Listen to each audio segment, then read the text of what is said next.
I hereby declare the Candyweight County Board of Commissioners is now in session. If you all please stand while we say the Pledge of Allegiance to our flag. I pledge allegiance to the flag of the United States of America and to the republic for which it stands, one nation, under God, indivisible, with liberty and justice for all.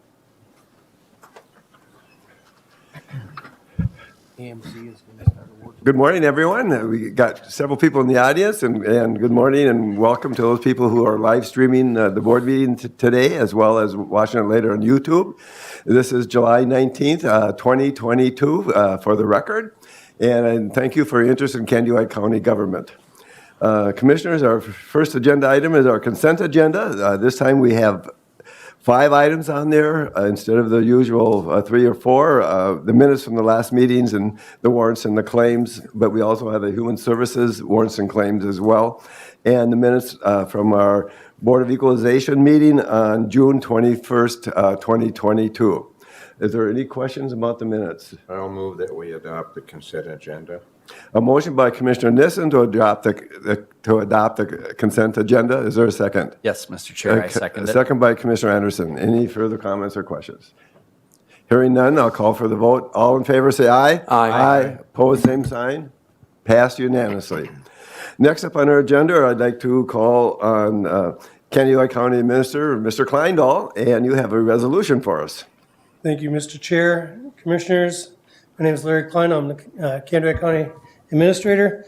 I'm before you today to present Resolution 2022-37, and this is an authorization request to allow Prime West and the county to join Prime West to hire Lock, Ridge, Grindal, and Noonan attorneys to help us in mediation appeal with DHS, Department of Human Services, regarding joining their procurement process. As you are aware, we have had several discussions about Department of Human Services and Prime West. We're in a lawsuit right now with them. We had the hearing. We're waiting for a judge's opinion on that information. But in the meantime, the judge had ruled that we should try to do some mediation. And in that process, we want to join Prime West, and Prime West is asking us to join them and hire this law firm. And so today I'm asking for permission to submit this resolution so we can join Prime West in mediation against Department of Human Services. Also, it should tell you Prime West has paid all the legal fees up until this year point. That also will cover these here fees. As a member of that joint powers, we would be covered under those fees. Thank you, Mr. Kleindahl. Any questions or comments? Otherwise, I'll entertain a motion. I can comment briefly on it. I got a letter from Jim Prisbilla right after they sent out DHS sent out the notice to everyone, even those that have been uniquely singular in being with Prime West and Prime West alone. They made them all have one other vendor. So that's where this mediation came from, and the effect of it would be to basically put Prime West out of business. And as I've said before here, it's in direct violation of a state statute that allows counties to be independent and to have their own program, which was before the courts, but they went ahead and assigned everybody two providers, Prime West and someone else. I don't recall if they were all the same or not, but that's neither here. Yeah. So I would move that we pass Resolution 2022-37 and join the mediation team, so we're all in it together, which we are, and have one voice speaking for the whole, for the entire county system I think it's 24 of us So, right now, yeah. A motion by Commissioner Nissen and a second by Commissioner Gardner. Any further questions or comments? Commissioner Endek. Thank you, Mr. Chair.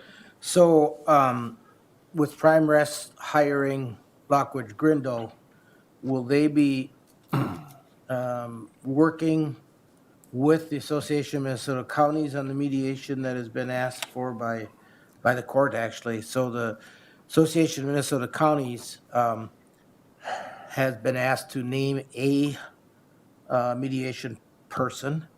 The DHS has named a mediation person. So AMC has a person by the name of John Klein. DHS has a person by the name of Matt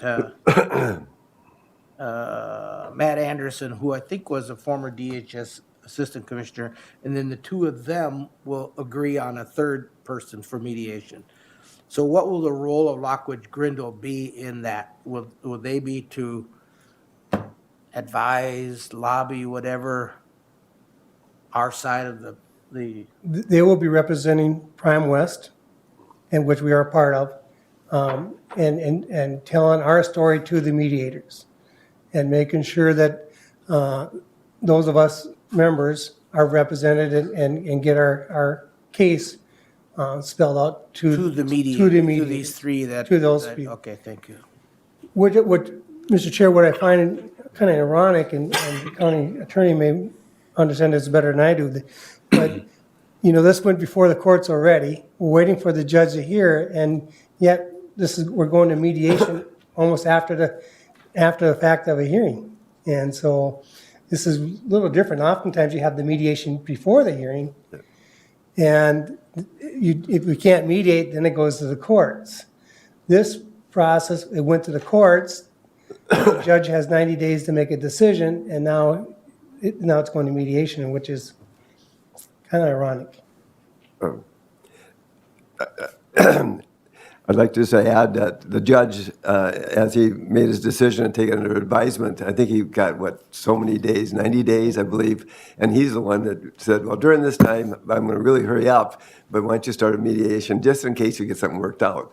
Yep. Well, then I heard rumors, no, he's getting that on top of it right away, so I'm surprised we're even at this point, and it's really too bad. So, thank you. I would just add, to me, I took that as a sign that DHS does not want to go to court. That they would, because I think they're a little nervous about how this will end up in court for them. Okay. Any further questions or comments? Hearing none, I'll call for the vote. All in favor, say aye. Aye. Opposed, same sign. Pass unanimously. Thank you. Thank you. Now I'd like to call on Mr. Caruso. I think I pronounced it right this time. Thank you. Thank you, Chairman. Would you please identify yourself for the record and who you represent? My name is Joe Caruso, and I'm the External Affairs Coordinator for the Summit Carbon Solutions Project in Minnesota. I have two associates with me this morning I'd also like to introduce. To my immediate right in the dark shirt is Scott O'Connick. Scott is an employee of Summit Carbon Solutions. He is project manager for the state of Minnesota. And what project manager means in this context is he will be responsible for all facets of the business going forward, including the preliminary planning and work we're doing now, all the way up through the operations. So think of him as the permanent face of the company in Minnesota. Scott is a third-generation farmer who lives in the South Avon area of Stearns County, and he also has extensive experience in building and operating pipelines, mostly in the energy industry, but this isn't an energy pipeline, but the basic principles are certainly related. To his right is one of our business partners who many of you probably know. It's Eric Osmond. Eric is the general manager and CEO of the Bushmills Atwater facility, which became our 6th ethanol partner plant in April. So that's the three of us here this morning. Thank you for offering us a chance to come here. At the risk of being redundant, this presentation will be very similar to the one that a number of you saw on June 23rd when we were at the Wilmer Community Center for our public meeting here in Wilmer. So what is the Carbon Solutions Project? The Summit Carbon Solution Project, I think of as a 3-phase process. The first phase is gathering and collecting the CO2 that today is fully permitted as a stack gas emission at the ethanol plants. So if you drove by Bushmills or any of our other 5 partner facilities in Minnesota, if the plant is operating, it's emitting CO2 on a fully permitted basis today and has been emitting it since it was built. But our first step in our process is to gather that CO2, compress it into a near liquid state at the ethanol plant. The second phase of the project is to transport that near liquid material into a trunk pipeline from the plant into a main transportation line. The main transportation line does not touch Minnesota. It's a 24-inch diameter line that basically runs north-south from Iowa to North Dakota, and you've got plants in the 5 states in which we operate, which are Minnesota, Iowa, Nebraska, North and South Dakota, feeding into that trunk line. The largest volume of pipe in the state of Minnesota is an 8-inch pipe, and we'll come to that in a minute. The third phase of the project, and this is really key to both the environmental impact and the economics of the project, is the permanent sequestration or permanent storage underground, deep underground in North Dakota of the CO2. And we can talk about each of those phases, but think of it as a 3-phase project: gathering and compression, transportation, and permanent storage. The capture and transportation of CO2 is old news. It's new news in Minnesota. It's a novel concept here, but it's been in use for nearly 50 years elsewhere in the country. Most of the carbon capture and transportation that has been utilized has been in support of the oil and gas industry. We have nothing to do with the oil and gas industry. We're not an energy affiliate. We're not an energy company. The technology is common. It's evolved over 50 years. We're using that same legacy technology for a different application, and our application is very specific. We're focused exclusively on helping the ethanol industry remain competitive and sustainable as an alternative fuel. The other thought here is this has been in use for a long time. There have been no fatalities or even overnight hospitalizations related to any incident with a CO2 pipelines. So unlike other pipelines, it has a very good safety record. And the materials that we're using carbon steel pipe throughout the system. And the entire process of building a pipeline, whether it's CO2 or for some other purpose, is regulated by the federal government, which we'll talk about in a minute. But everything from material selection to design to construction protocols and operating processes are governed by the federal government.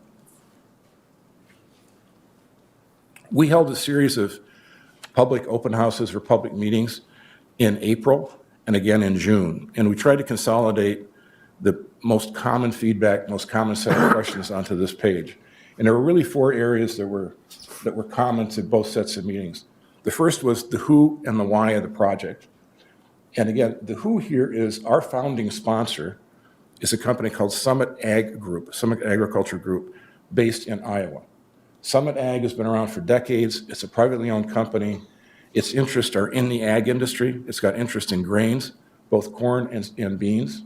It's got interest in proteins, both beef and pork, and at one time was in the poultry business. They're no longer in poultry. And they've got extensive holdings and operations in ethanol, both here in the Midwest and in Brazil. So the catalyst for this project is out of the ag industry, and the perspective of the project is solely based on the future of the ethanol industry. So that's the who. And the why we've already talked about. We're laser focused on one end market, serving one market, and that's helping the ethanol industry remain sustainable and competitive. We have 32 ethanol plants across 5 states, 6 of which are here in Minnesota. The newest of the Minnesota plants is the Bushmill Atwater facility. Second set of comments, questions involve what we call property or landowner rights. And this first sub-bullet, when we talked about it, took the temperature in the room down by about 10 degrees. And the point is, we have no legal framework, no legal perspective on having eminent domain in Minnesota for this project. So that was not the case in some other states. We've chosen not to use eminent domain anywhere in the 5-state project. Our approach is voluntary easements, but we don't even have the legal right in Minnesota. And that was new news to some people, and it really kind of diffused a lot of the anxiety in the public meeting rooms. We are pursuing a 2-step voluntary easement process, and it's important to understand what we're doing. The 2 steps are, first, an assessment step, which involves a civil engineering survey. It involves a cultural survey to make sure that nothing on the proposed route on a landowner's tract is culturally sensitive. And the third survey is an environmental survey to make sure there's not any wetlands or protected species exposure on the tract. We only do those surveys once we have verbal approval of the landowner, and they are 3 separate surveys. It's not one survey team.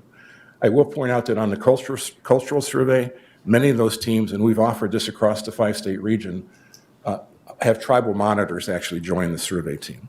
So we've included, even though we're not crossing any tribally owned lands, we've included tribal monitors and given them the option to join us on those surveys. Once we get through the survey process, if we green light all 3, then we sit down with the landowner to pursue a voluntary negotiated easement. And you may have heard about or run across some of our land agents. We're using Northfleet Land as our exclusive land agent in Minnesota. They are actively out calling on and soliciting landowners for both the survey work and ultimately the easement work. Now, because Bushmills was the newest addition to the system, Candyweight County is our newest county. We're 10th county that we're involved in the state. And this is all still relatively new, we think, to landowners. We had a very good turnout at the Wilmer Community Center. In fact, we added some tables and chairs there. We also added tables and chairs the night before down at Granite Falls. And we think that the Candyweight landowners kind of split in 2, and some went down to Granite Falls for the dinner meeting, and some went for the breakfast meeting in Wilmer. But both of those venues had to be expanded, tables, chairs, and additional food to accommodate people. So we had a very good turnout, and we think it was the novelty, the newness of it here that drew those 2 crowds. Third category of comments, land and agricultural impacts. We have 1 easement with a temporary and a permanent component.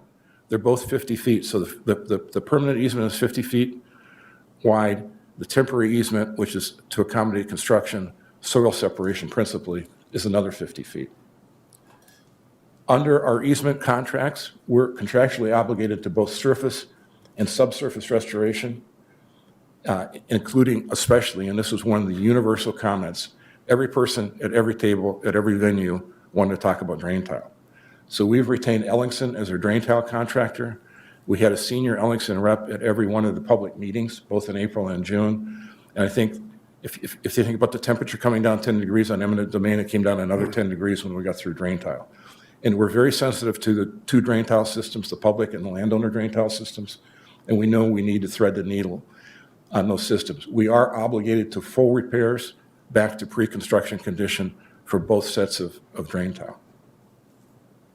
And then finally, from an impairment standpoint, all land will be plantable and restored to productive levels that were pre-construction. And the way the easement economics works, there's a basic easement fee for the 50 feet of permanent easement, and then there's a damages component that's calculated assuming 100% impairment in year 1, the year of construction, 80% impairment in year 2, 60% impairment in year 3, and return to full productivity in year 4. If we don't get back to full productivity in year 4, it's our problem. We need to remedy the situation. Those 3 streams of impairment damages are paid upfront pre-construction.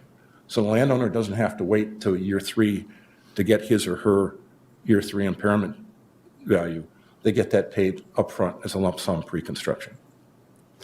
And lastly, we talked about pipe size. So remember, this is a gathering system in Minnesota. If 3 years from now, project's done, you're driving around, the only thing you'll see above ground is the collection and compression equipment at the plant site, inside the plant gate of the ethanol plants. And you'll see occasionally 4 feet above ground safety valves, and we'll talk about the safety valves in a minute, but all the pipe in the system across all 5 states is buried at a minimum of 54 inches of cover from the top of the subsoil. So we remove topsoil during construction, and then from that line down, it's a minimum of 54 inches of cover. And all the pipe in Minnesota is either 4-inch, 6-inch, or 8-inch pipe. And then finally, the sort of 4th category of questions, feedback, had to do with operational safety. We've already touched on that. You know, this is proven technology. The entire process from materials construction through operation is governed by the Pipeline Materials and Safety Administration, which is an affiliate of the US DOT. So permitting is handled by the MPUC. We'll talk about that in a minute. But the design, materials, operation are governed by the feds. So what's happened in the first half of 2022?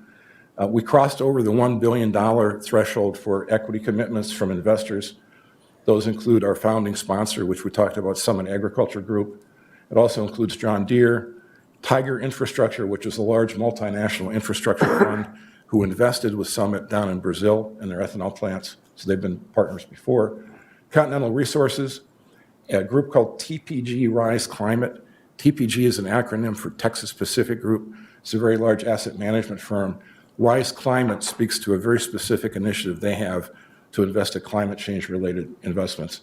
And a number of our partner ethanol plants, all 32 plants were offered the opportunity, and a number of them participated as equity investors. We submitted permit applications in Iowa and North Dakota to PUCs. In Minnesota, and this is important, you all won't appreciate this because you're the newest county on our 10-county list, but we spent most of the last year out working, assuming that the statutes in Minnesota had us on a county-specific routing path, meaning we thought the statute said we should be using a county-level conditional use permit process. In May, there was a preliminary hearing, followed by a written order in June, coming out of St. Paul asserting that the Minnesota Public Utility Commission has routing authority. So we've stepped back, we've pivoted away from a county-specific, county-centric CUP process to now a St. Paul-centric NPUC process. And I'll try to get back in September because I think we'll have a more detailed timeline and process to lay out for that and just give a 15-minute update in September on that front. We acquired what's called in the industry significant pore space, P-O-R-E, not P-O-U-R. I think of it as permanent storage space. So we've acquired that acreage. We're now in the process of proving it up, making sure the geology is what we think it is in North Dakota with 3 monitoring and stratification wells. Major strategic announcement, we signed an agreement with Minkota Power Cooperative. Minkota Power Cooperative is a rural electric cooperative. They happen to have a very large coal-fired generating plant, and they want to sequester the CO2 from their plant, and they have approved well for doing that, which has way more capacity than they can use, so they're willing to share some of that with us as a transition vehicle. And we signed the Bushmills plant in April, which brings us here today. This is a busy slide. It's not fully updated, but there are 3 important points on here. We're looking at spending, this says $462 million in the state of Minnesota. It's more like $525 with the addition of Candyweight County and Bushmills. Our annual operating spend in the state will be about $25 million to operate the 6-plant gathering system. And I think the most important thing to the county boards when we address them is what is the incremental impact on tax revenue in the county? And we retain EY, Ernst & Young, to do a 5-state study at the county level of what our prospective spend would generate in terms of additional property tax revenue at the county level. So we've kind of called out Candyweight up in the right-hand corner. Our estimate is an incremental $1.8 million in the first year. And that would be, we're assuming, centrally assessed, collected, and dispersed by the state. And it varies, the impact varies from, on the low end, $250K for a county up to $2.1 million in the first year. And the reason it varies is it's a function of how much capital expenditure we make in the county. And that's a function of the length of pipe, the diameter of the pipe, and whether or not there is a ethanol plant present. So if you have a relatively large pipe and a relatively large run and an ethanol plant with a lot of expensive gathering and compression equipment on site, then the number goes up because the investment goes up. So that's what's driving the difference. I apologize for the color on this map. It's hard to see the state map, and I didn't bring a printed version with me today. But the point here, this is almost 3 projects in one. There's the northern leg that connects to a plant in Fergus Falls, runs due west through Wilkin County. There's a southern leg that connects to one plant down in Fairmont and is only in Martin County. And then there's the central leg, which is more complicated. There are 4 plants that are sequenced, starting with Candyweight in the north, running basically due south to the Iowa border. And the pipe coming out of Bushmills ethanol will be a 6-inch pipe, connecting ultimately to an 8-inch pipe as those 4 plants cascade south. And I've included a map of the Candyweight County proposed route. A couple key takeaways from this is it's a proposed route. This is not cast in concrete. It will evolve over time. We have to have it locked down before we file our PUC application. But the reason it's going to evolve is if any of those three surveys, the environmental, the cultural, or the civil, fail, or if we can't come to an agreement voluntarily with a landowner, then we're going to have to move the route. So there are reasons it's evolving. These are updated weekly. Some weeks they don't change at all. Some weeks there are minor changes. So this is not cast in concrete, but it's a month-old or a 6-week-old version of the county map. And we talked earlier about what would you see 3 years down the road if you were driving around. You see the equipment inside the plant gate at the ethanol plant. And you see what I call the red bow ties. The red bow ties are safety valves that have to be located at least 20 miles, maximum of 20 miles apart.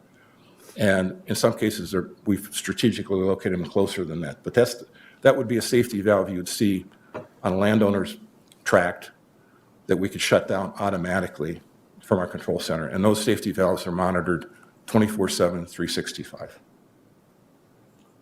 So with that, I tried to be respectful of our time limit this morning and not be too redundant from last month. But if there are any questions, we'd be glad to take them. Commissioners, any questions at this point? No. Commissioner Gardner, please proceed. Thank you, Mr. Chair. Joe, thank you for your presentation.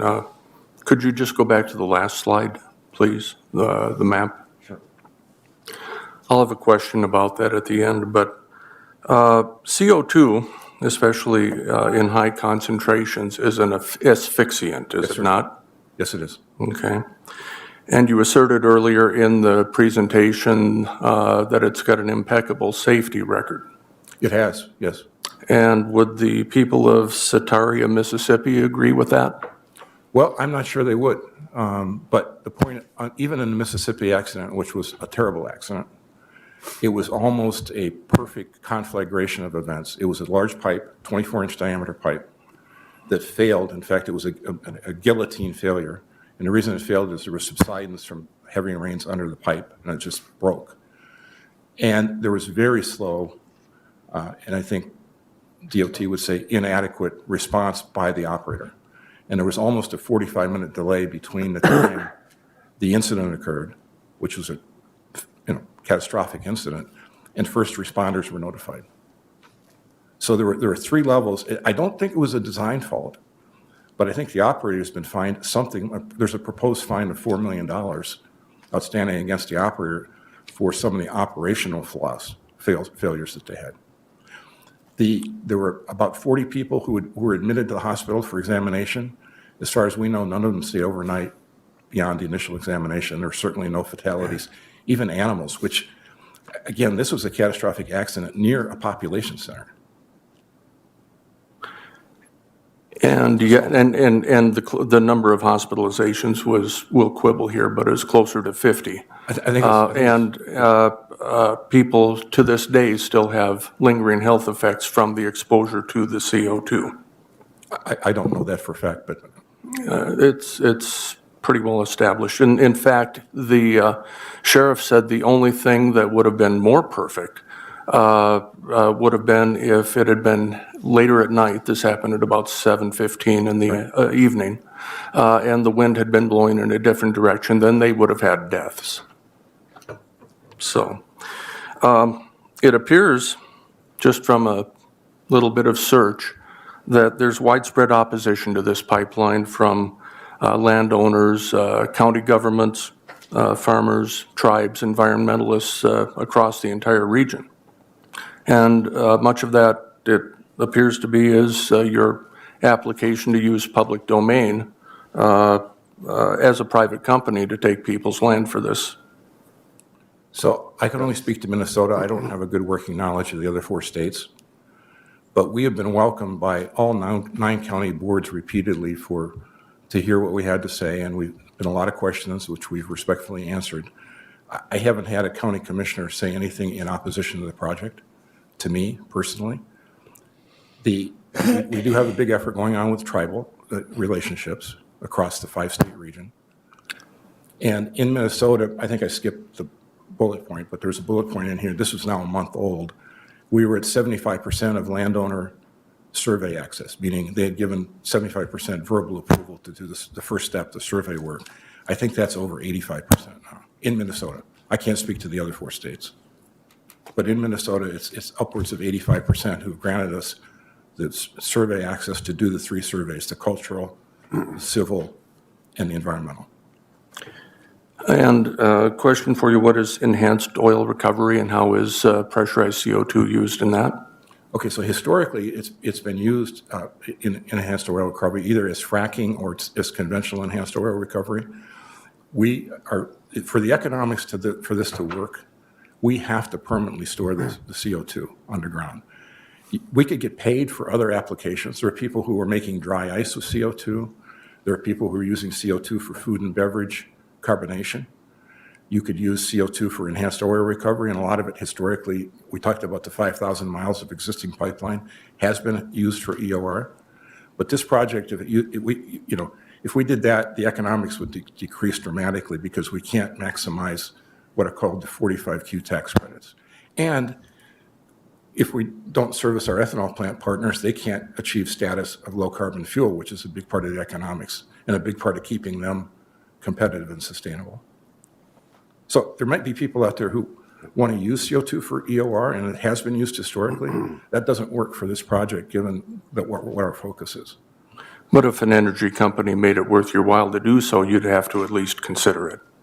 Yeah, we'd have to forego all the other, the other economics that are kind of fundamental to what we've told our investors we're going to be doing. Last question, and I will refer to the map, and then I'll be done. I find it curious, where are our lakes? We've got 300 some lakes in Candyweight County, and I don't see any on your map. And in fact, this proposed pipeline route runs just north of quite a number of them in the southeast part of the county, and then cuts across prime farmland. So my concern would be for our water in the event of a leak, of a spill, of whatever. It appears that you're running relatively close to some of these lakes. So I would suggest that, at least in the interest of transparency, that when you come to us in the future with a map like this, that at least our lakes and waterways are shown on them. We are working with the watershed districts and a number of the rural water authority systems. So we've been out with them with overlays of the watershed and their gathering systems on top of this. But you're right, this map does not show the lakes. Okay, well, thank you, Mr. Cruz. Yeah, thank you. I'd just like to point out to everybody in the audience and the public who may be watching this too, this presentation is on the county website, so you can go there and see the maps, and they're available there. I also just want to make a comment. Am I correct? Right now, all the CO2 is just going into the air, right? Right. It's legally permitted to be emitted today. If there is a breach under a water system, basically it'll fizzle up out of the water. I mean, the CO2 is not going to stay in the water. It is. Exactly. So Okay. It's like opening a beverage can. Commissioner Emdek. Thank you, Mr. Chair. Going back to the reference to the break in, I think it was Mississippi, are there safeguards in place where if the pressure drops because the line is broken, that valves, there'll be valves that will automatically shut the pipeline down? It seems like a logical solution to a break. Is that? Yeah, so. Up to the mic, please. Yes. Oh, sorry. There we go. Carbon Solutions. Thank you. Sorry about that. Yeah, so this is actually kind of a neat process too. I don't mean to take up too much time explaining this, but basically we'll say, obviously we are not even starting talking construction until next year. We've actually already started developing and creating, our control room, which will be monitoring the system, 24/7, 365 with trained and qualified employees. That, temperature, pressure, measurement is all taken into accounts of all parts of this pipeline. If there's any type of failure, small, large, of any type, one of those three things will catch this, and that section of pipeline will be isolated until, it is inspected and made sure everything is safe. If the emergency response plan that we may be referring to too is also in creation too, but I also want to point out too that there'll be many layers of this too, even as far as, we're hoping, I know the labor shortage of the world, but even have local personnel trained and qualified to operate and respond to this pipeline also. So, Please proceed. Continue. So, what I'm referring to is I think I heard 45 minutes that it took before that leak was discovered and. Okay. So what I'm talking about is safeguards that would within minutes, not 45 minutes, trigger a shutdown of the pipeline. And communication, yes. I think communication is key here too. Talking to public, first responders, all of those things. Everybody, every player in that area, absolutely. So do I have that exact time for you? No. That, like I said, that ERP is actually being created with our pipeline too. There's many things to take into account and consider while we're still creating a pipeline and impacts and things of that nature. Because I understand the pipeline is under pressure. Yes, sir. Okay, so you'd almost have to have a shut off on either side of a break in order to stop it from. Absolutely, and that's where Joe was talking about too, that these valves have to be, no more than 20 miles apart. Say at the Minnesota River crossing, boom, there's one on each side. There's one on each ethanol plant, things of those nature along, and say that the pipe grows and that distance grows longer, we'd have to add an extra valve too. So like I said, too, those maps that you see with the safety isolation valves are actually very, fluid too, because if a segment would grow, we would have to add such a measure. Yes. Thank you. Mr. Chair, if I may continue, I'm going to switch gears just a little bit here. I think I understood that the Public Utilities Commission issues the permits and that the county's planning and zoning departments do not have a role in providing a conditional use permit. Did I understand that correctly? That is correct. And that was a pivot. That was a change of direction for us because we spent almost a year working with the 9 counties who were originally involved in the project on the CUP front, just establishing kind of what the process would be. When the MPUC asserted jurisdiction, then we stood down from that completely and we're working with the folks in St. Paul. I will say, though, we are continuing to work with county engineers because even if the MPUC approves the route, we still need to come back and do crossings and that sort of thing. So the dialogue with the county engineers is continuing, but we have stood down from the county CUP process. So Please proceed. sorry.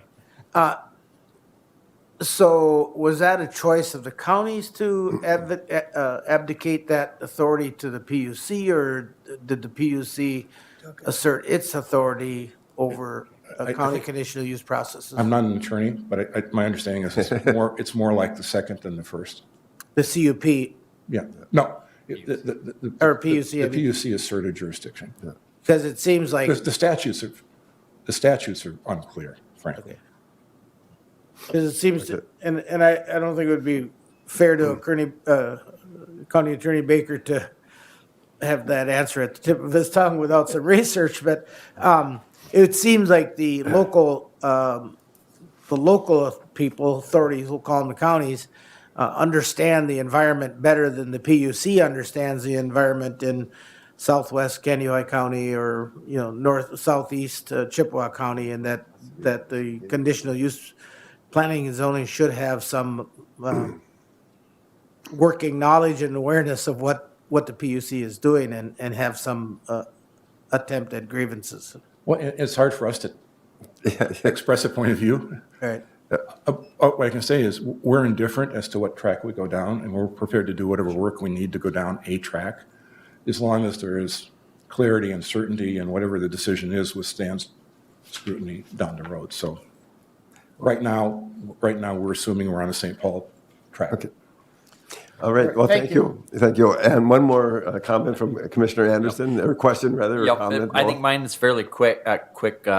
So it says you have no legal framework for eminent domain in Minnesota, correct? That's correct. So that means that you don't have eminent domain. Correct. So if somebody doesn't want it, they you have to go around basically. And because I've heard from both sides that some people are excited about it and some people are opposed to it. So basically, it's someone's choice whether they want it or not. Well, the Is the that interesting, correct? I don't want to, I'm sorry, just one last point. The interesting feedback we got when we were on the county track, county-specific approval track, was almost every county board said, we're not taking a position, yea or nay, on the project. We're going to let our constituents vote, and not vote in the voting booth, but vote with signed easements. And every county said, if you come back with, a file of 100% voluntary easements, we'll do what we need to do on the permitting side to get this done, which seemed like a pretty reasonable. So that's the route we're on. We're still pursuing 100% voluntary easements. Okay.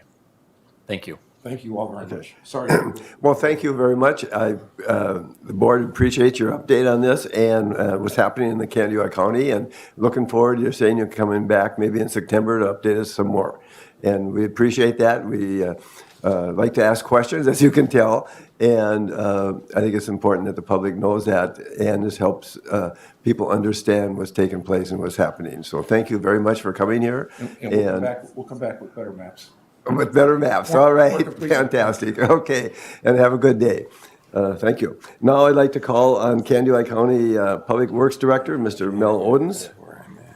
And you have a resolution number 2022-38, a detour agreement, and you have a map, I bet. Yep, Mr. Chair, members of the board.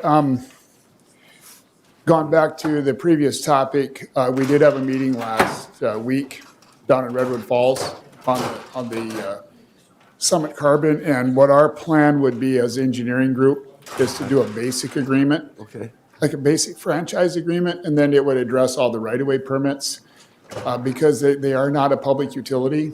And so it creates a little bit of an issue, if you will, that the county boards need to address when they get a permit to cross our public right-of-way. So things like crossing at 90 degrees and a few things like that, go for state one call.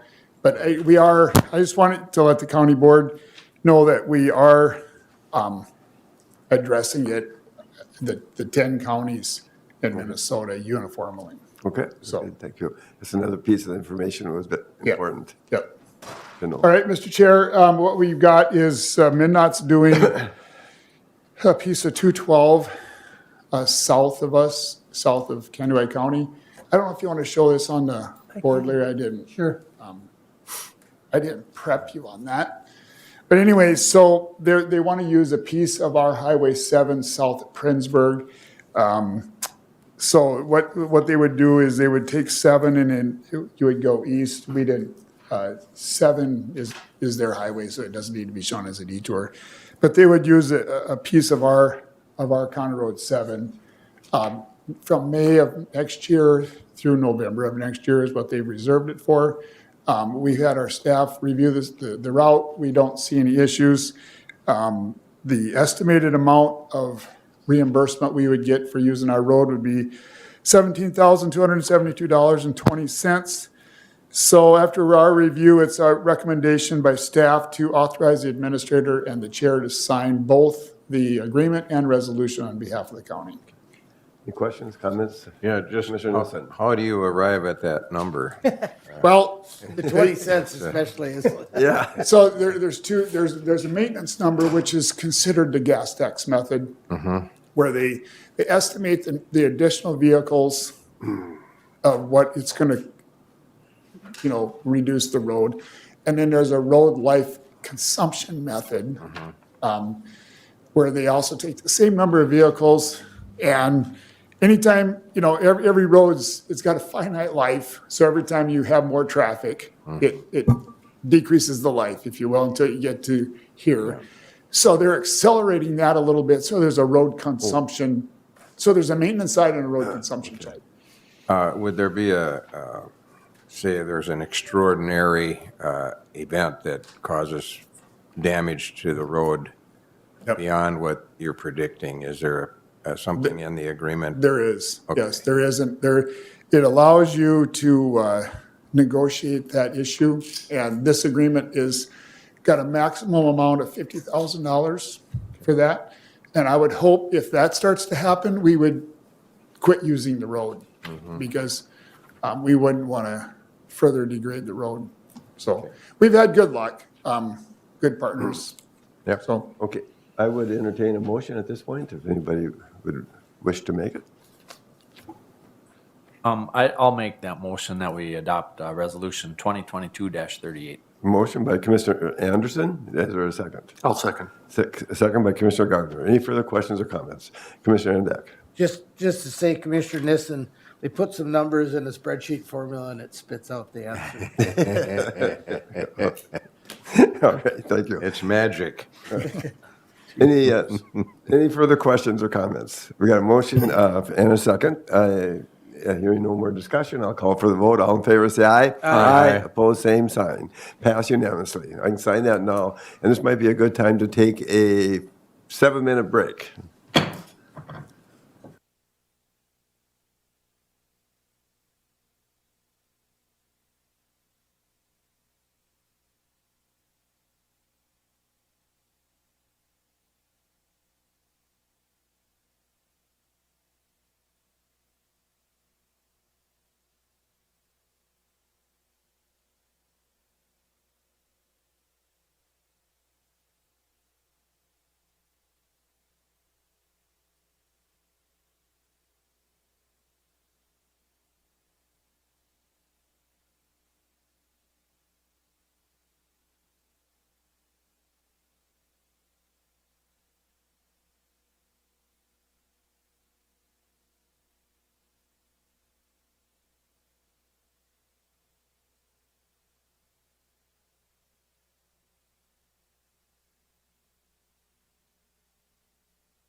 The Candyweight County Board of Commissioners is now back in session.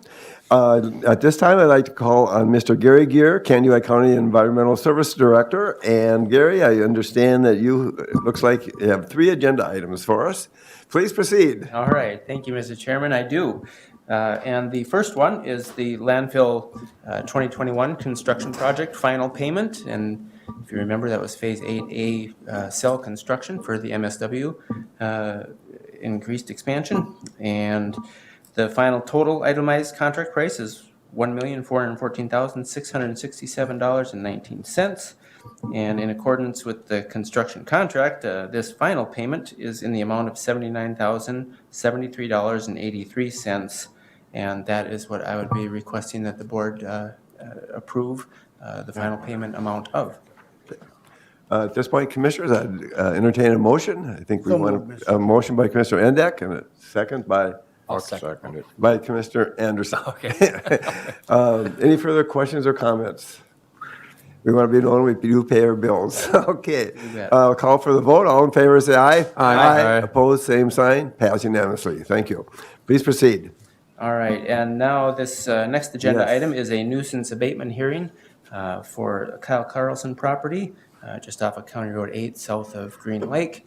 And I originally started working with this property owner, had received a complaint last September, and he was intending to build a building, and the majority of the items would have been able to have been stored in that building. He chose not to build that building. He's moved on a couple smaller ones. And certainly, as you can see in your packet, that there are multiple vehicles and miscellaneous solid waste items around the property yet that are not inside any buildings. So for the Mr. public, Gary, Fine. we'll put it on the overhead. Yep, I sure can. Good idea.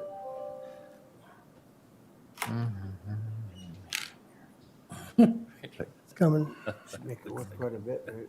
Yep. Or you maybe want to zoom out a little bit, maybe. Yep, Any Pinto words. There. a little bit So more. there's, so at the July 8th site inspection, there's 15 unlicensed vehicles, scrap metal, piles of pallets, several docks, lawnmowers, conduit, piles of electrical wire, and so a couple campers that had been tipped over in the windstorms in May. And so if I just maybe keep on going.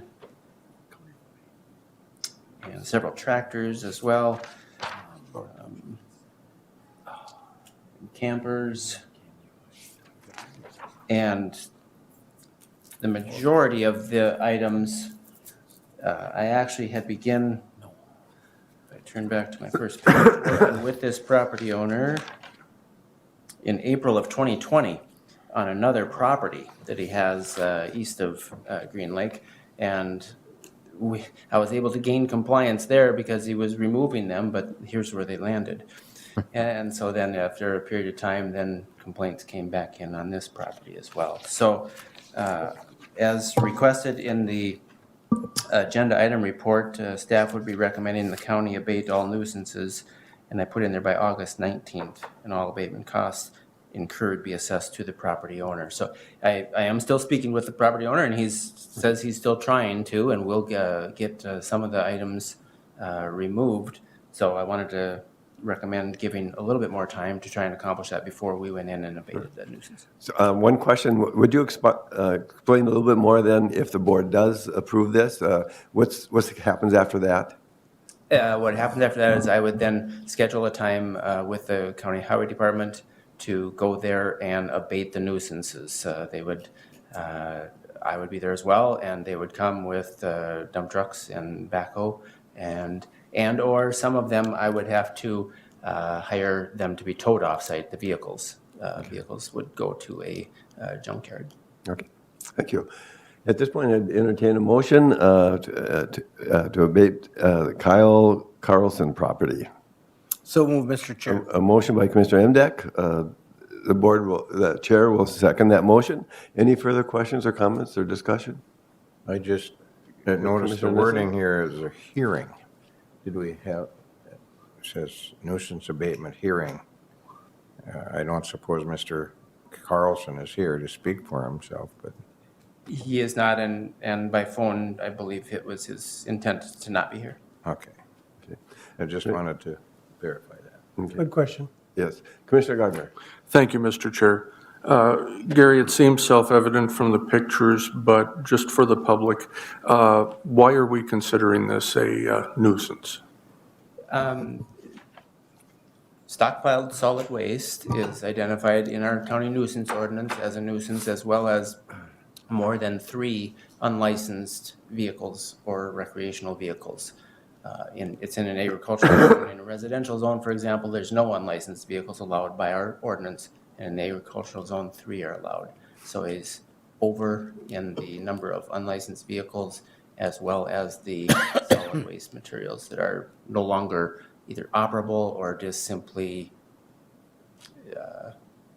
unusable materials being stored. Sure. And, sorry, it's gone. Thank you. You bet. Any further questions? Hearing none, I'll call for the vote. All in favor, say aye. Aye. Opposed, same sign. Passed unanimously. Please proceed. All right, and the next one is the nuisance abatement for the Larry Knutson property, 6050 191st Avenue Northeast. This is in the Peaceful Hills Mobile Home Park addition, just west of New London on County Road 148, just off of County Road 148. And I originally was working with this property owner back in April 19th, and have gone back and forth with him multiple times, and some progress is made, and then more items appear, and oops, and then just pictures up. again. So So this is another hearing, correct? yes, this is another hearing now for this property, and it just is a collection of many items that, as well as bagged solid waste, that garbage that they simply have not had garbage service for. So this is a little bit more of a accumulated items than the previous one, but all the same provisions apply within the nuisance ordinance. So I'll just page through a couple of the pictures. For example, it's kind of hard to tell, but that trailer we're looking at is all bagged solid waste, so they don't have regular garbage service. Or Larry doesn't. And then just Mr. Chair, I would move on the abatement. Commissioner Mdek made a motion to move. I'll second. And a second by Commissioner Anderson. Anybody here from the public? Yeah, anybody here from the public to address this as well? Good question, thank you. Mr. Chair, Commissioner Mdek. I mean, especially in this second abatement, it could potentially be a public health issue too, as a result of all the solid waste that is being stored on site and potential for rodents and that type of thing. I believe that to be true. Okay, Commissioner Gardner. Thank you, Mr. Chair. I remembered my question. How does, Go. you all laugh. No? We really, Thank you. How does something like this come to your attention? Is it something that you monitor, or is it public complaint driven, or? Public complaint driven. Okay, In all those in all nuisance ordinance hearings were driven by public comment. okay, thank you. You bet. All right, we have a motion with and a second. Any further comments or questions for the abatement? Hearing none, I'll call for the vote. All in favor, say aye. Aye. Opposed, same sign. Pass unanimously. Thank you very much. Yeah. Okay. Now I'd like to call in Mr. Baker, Jay Baker, and you have a request of us. Yes. Thank you, Mr. Chair. Jay Baker, Candyweight County Household Hazardous Waste Regional Manager.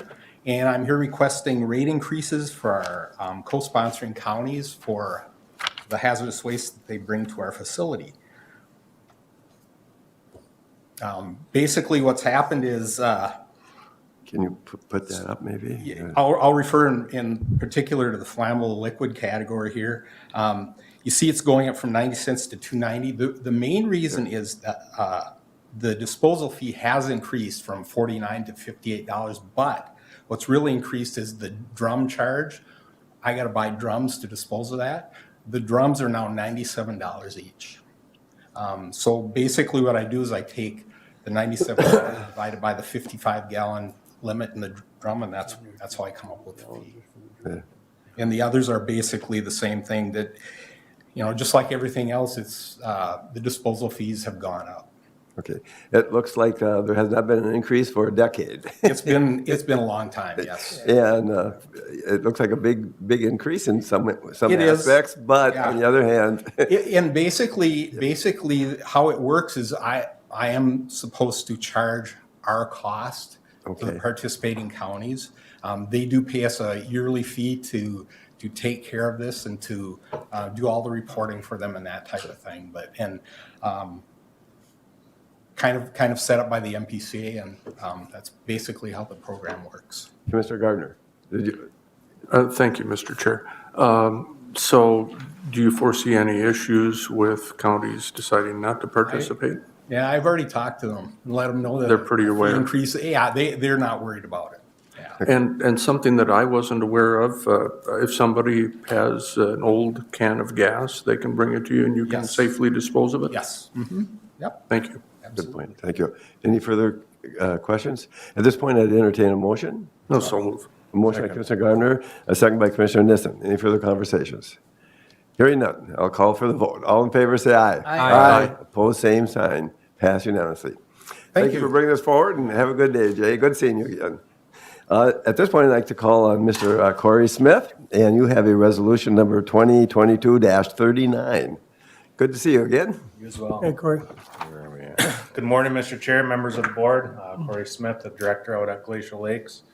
Today I am bringing forward resolution 2022-39, authorizing Candyweight County to submit a PSIG grant application to the Minnesota PFA for a phase 2 project. Just to recap, our phase 2 project will take place out at the wastewater treatment plant. It will address the aging infrastructure and the upcoming phosphorus limits. Most of the project will be rehabbing the buildings and replacing the equipment in them. It'll take place at our blower building, clarifiers, filters, digesters, and biosolids handling. During this time, we also will be looking at new and better treatment process. Earlier this year, Eilers completed a rate study to ensure that the rates can satisfy the cost of phase 2. For the study, they assumed the worst case scenario, meaning they did not factor in any dollar amount of grant money. Phase 2 is estimated at $13.5 million, with $5 million of that being grant eligible. If any grant money is received, it would help stabilize the base fee rate moving forward. To be eligible for this grant, we've had to complete some steps before today. They required that the rate study be completed, submit a phosphorus plan, which we have done, and amend our facility plan, which I was here about a month ago to get that done. With that, it would be staff's recommendation to adopt resolution 2022-39, authorizing Candyweight County to submit a PSIG grant application to the Minnesota PFA.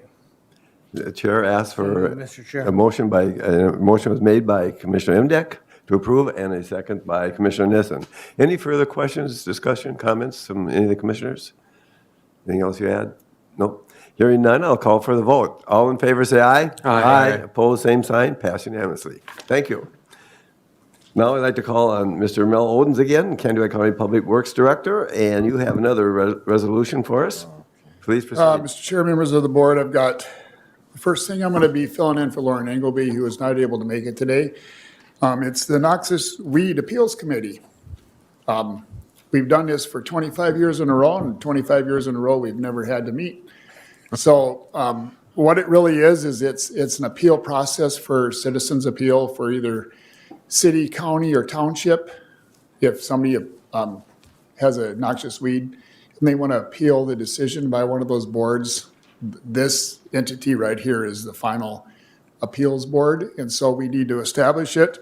And so what you've got is you've got a list of the committee people, members. It would be Dwayne Anderson from the appeal committee would be Dwayne Anderson, Gene Gatewood from Fallen Township, and Howard Pierce from Arctander Township. So It's my recommendation to authorize the county board chair and administrator to sign this on behalf of the county. We have a request to approve this resolution. Is there a motion? A motion by Commissioner Nissen I'll second and that. a second by Commissioner Anderson. Any further discussion, comments from any commissioner? Just a clarification perhaps that noxious weed complaints are to go to the various town boards first. Right. And sometimes Townships. people Oh, don't know town. that, so they call their county commissioner. Okay. And I've had many of those, but that's the way it's supposed to happen. And then finally, if they don't agree, they do come here. Okay. All right. Thank you. That's a good update. Mr. Chair. Commissioner I Anderson. have one comment. As a former township supervisor, that was one of our hardest things to deal with going to the landowners and, telling them they have to get rid of their noxious weeds, but we always got it done. And but it's just one thing that we're mandated by the state to take care of, so. Okay. Well, it's good to have a former township person on the board. Thank you. No more questions or comments, then I'll call for the vote. All in favor, say aye. Aye. Opposed, same sign. Pass unanimously. Thank you. And now you have one more item. And then I've got one item, it's a county state aid advance fund request, and our County Road 1 up in the Sunburg area. As you know, I talked about this at a previous meeting, bids came in pretty high this year, and so we were about $1 million over. But in lieu of deleting projects, we decided to go ahead and continue with our program. So under the state guidelines, you're able to advance funds from next year's disbursements. So it's my recommendation to pass the resolution and authorize the chair and administrator to sign to advance up to $1.3 million from next year's state aid allotment to cover our County Road 1 construction up just south of Sunburg, in the Sunburg area. We have a request that we support resolution number 2022-41. Do I have a I motion? will make that A motion. motion by Commissioner Nissen. Is there a second? I'll second. A second by Commissioner Gardner. Any further questions or comments? Roger this. So Commissioner it Mdek. seems logically, Mr. Odens, that we would lose some programming in an upcoming year because we're taking it out of that future. Yeah, we're going to need to adjust a little bit next year. So we've already adjusted our 5-year plan. And the reason that we really had, the reason that we're a little bit locked in is because this year we're doing a lot of matching things with federal money or state money. And so we really couldn't reduce anything this year. Next year, we can maybe have a little more latitude to eliminate a piece of construction or an overlay. But that's where the program struggles, if you will, when you get high gas prices and you get other funding sources, you're to a match. And Yeah, my concern, fellow members and Mr. Odens, is that it won't be just next year. Yep. Is that some of those increases, even though we have high oil prices right now, which may come down, some of those increases won't come down for labor and equipment. and some materials, of that. other materials. We're running into a materials issue on a lot of things. Any further questions or comments? Hearing none, I'll call for the vote. All in favor, say aye. Aye. Opposed, same sign. Passed unanimously. Thank you, Mr. Odens. We'll trade forms here.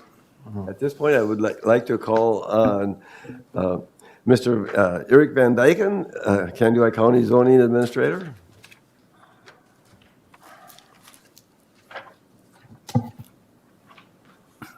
Good Thank you, morning, Mr. Eric. Chair, members of the board. Eric Van Dyken, County Zoning Administrator, before you this morning with first off, a couple of items from our Planning Commission meeting of July 11th. The Planning Commission had before them 2 requests. The first request is from Hardebeck Properties LLC, Zach Hardebeck, to rezone 2 parcels. I would say they are generally located up by Hillcrest. There's kind of a bounding gravel road that goes around behind the Hillcrest area. There are 2 parcels within there that are currently vacant. They are zoned residentially. They're adjacent to other commercial, both in zoning and activity. And the Planning Commission did unanimously recommend approval of the request to rezone from R2 to CI, Commercial Industrial, based on the findings you see in the minutes. Okay, we have a request for a motion to approve the Hardback properties and with the findings that you came forward with. Do I entertain a motion at this point? So moved, Mr. Chair. A motion by Commissioner Emdek and I'll a second by Commissioner Gardner. Any questions or comments? Mr. Gardner. Yeah, thank you, Mr. Chair. Eric, this is simply a request to rezone at this time. There's no specific project that's before the commission. That is correct. This is simply zoning, no use questions with this at this point. Thank you. Mr. Chair. Commissioner Emdek. I don't know if it requires a friendly amendment, but with the assumption of recognizing the facts and findings of the Planning Commission. But I do have a question. Did we hear any comments from any neighbors about this rezoning? Yeah, we did have some testimony from a neighbor to the east who has a residence there who had some concerns about it. He spoke specifically about concerns about property valuation. The Planning Commission did not find that he presented any facts to support, a property valuation concern or any material facts that weighed on that. And then he also noted that when he built there currently was commercial zone and commercial activity. There's a diesel repair shop essentially across the road from him. So those two mitigating facts led the Planning Commission to continue down that road of recommendation. Thank you. Okay. And I would say that the comment that was made here about addressing any applications for would be dealt with, and there is one finding that the number one finding on every planning and zoning thing is the damage to the neighbor's property or his well-being or Enjoyment. and so that's what happened at that time. That's what I'm seeing, and so I would vote for this based on that. Okay, we have a motion and a second. At this point, I'll call for the vote. All in favor, say aye. Aye. Opposed, same sign. Pass unanimously. Thank You you. have one The more. next item from the Planning Commission is a request from Wayne Koyman. This is property that he is engaged in a purchase agreement contingent on a conditional use permit. And his conditional use permit request is for storage rental units. The storage rental would involve both the existing building and some new storage units that he proposes to build. For your reference, this location is at the confluence of, or the intersection of County Road 31 and Highway 23 northeast of New London. Recently, you may recall, we issued a permit there for a dog grooming business, and that will now be exiting, and this new use would be coming in if approved. And the Planning Commission did recommend approval with two conditions there. There's one that would prohibit outside storage here, which doesn't always happen, but considering its location along the state trail there was concern about, appearance and desire to keep any outside storage prohibited. And so it would be simply indoor storage, and with the conditions and findings, the Planning Commission recommends approval. Mr. Chair, I'd move on the application with the conditions and findings. A motion by Commissioner Endek. I'll second. And a second by Commissioner Gardner. Any further questions or comments? Did you say the groom zone is going away? From this location, it's my understanding, yes. I don't know that they're going away permanently as a business in the area. I've not heard where they may end up, but if it would sell, they would not operate here anymore. We tried to call them. We have a little puppy that's got a lot of hair, and they never got back to us. So that was curious comment that they're not going to be at that spot anymore. Mr. I have a question. Endek, yes. I think you said, use the word exited or something similar to that for the conditional use permit that was issued for the groom zone. So those conditional use permits, let's say in a unlikely scenario where that person would want to get part of that property back and want to reopen a grooming business, they'd have to reapply for another conditional use, because the conditional use permits go with the parcel and stay with the parcel. So we can't have two conditional use permits for the same parcel, can we? Yes, we can, multiple uses can be approved for a single party. Okay, so is this parcel now have two uses available to it, or has one been voided? It would have two that could operate, but we have no indication that the next owner would try to operate a dog grooming business out of there. So they wouldn't have to reapply for a dog grooming business because it already exists on that? Well, it depends on how long it might go. So if it lapses for over a year, then if they did want to do something, they would have to reapply. And of course, if they proposed a whole new set of facilities or something, that would substantially or materially change what they had proposed before. So there are some circumstances in which it could continue, but they would be, I would say, unlikely. Okay, thank you. Okay. Commissioner Gardner. Thank you, Mr. Chair. Eric, you mentioned the presence of the trail nearby. Was there any requirement for any screening or anything like that? Was that necessary in that instance to screen the new buildings from the trail? No, nor was one requested from the Department of Natural Resources. They did not comment at all.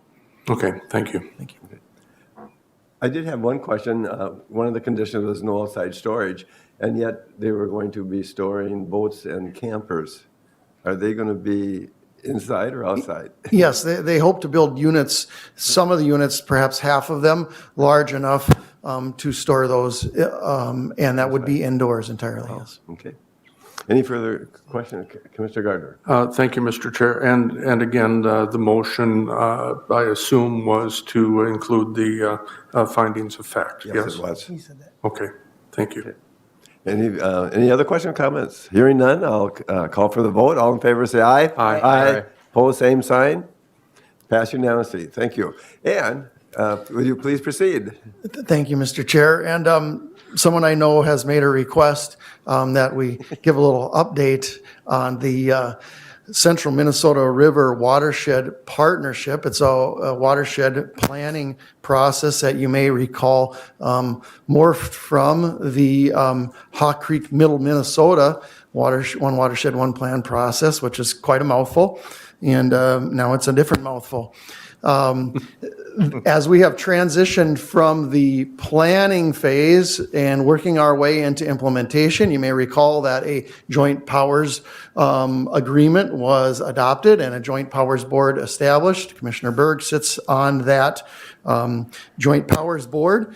We are currently doing all the, shall we say we're jumping through all the state hoops to access the money. That's been kind of the prize at the end of the pot of gold at the end of the rainbow, is that we access this money, which is non-competitive. So they say, we're going to give you a whole bunch of money on a biennial basis to spend on conservation things according to how you've planned. And so we're going through those right now. An application has been submitted in a state reporting program. And then we'll be working on a work plan as well, which kind of gives a shorter term picture to the state of what's your near term plan to how you're going to attack this. We're getting close. We're getting closer. We think that we'll probably have funds by sometime in September, perhaps, or into this early fall.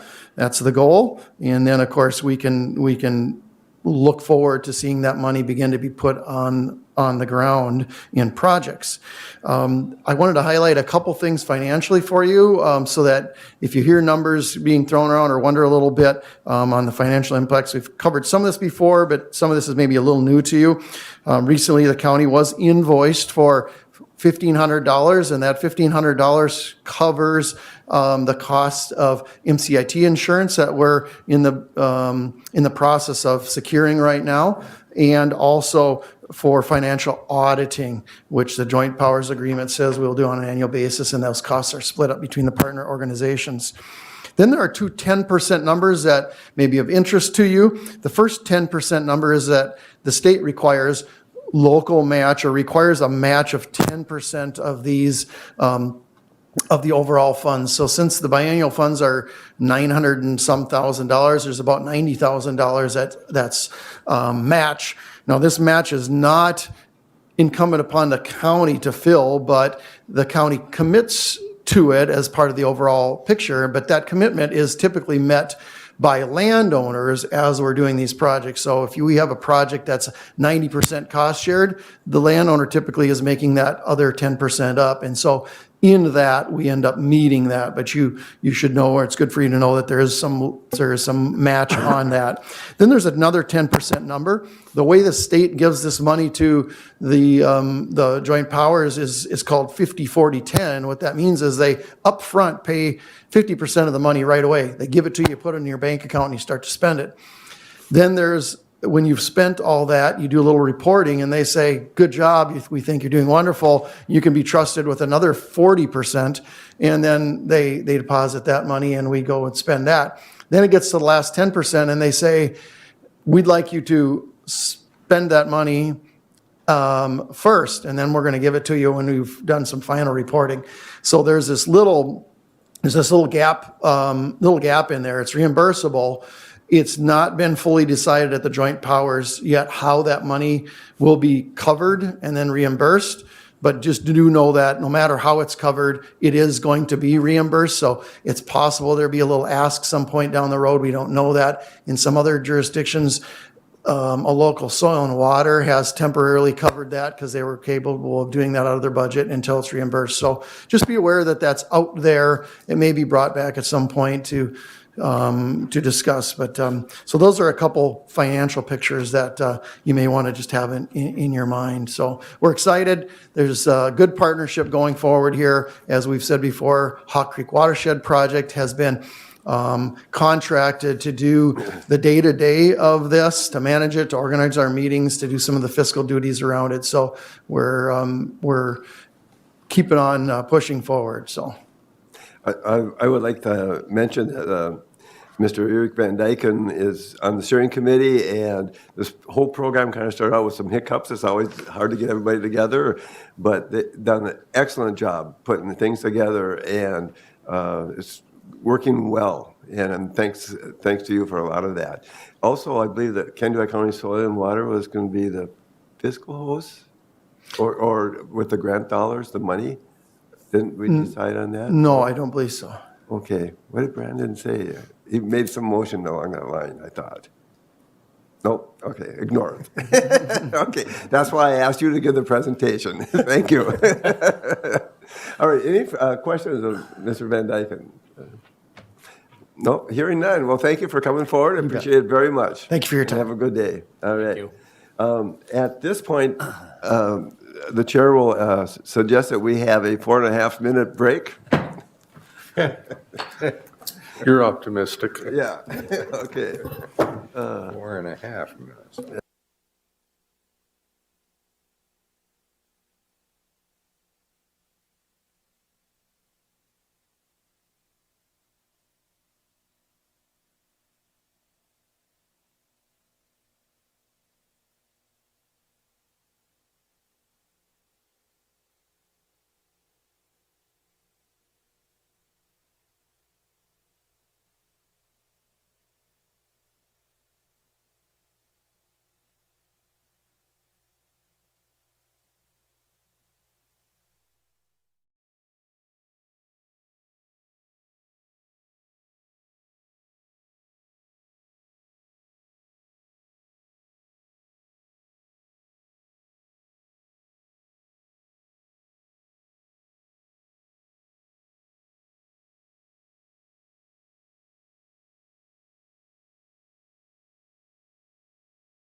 The Candyweight County Board of Commissioners is now back in session.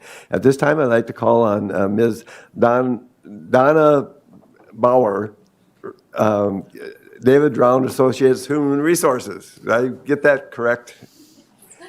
Good morning, Chair Berg morning. and members of the board. My name is Liza Donabauer from DDA Human Resources.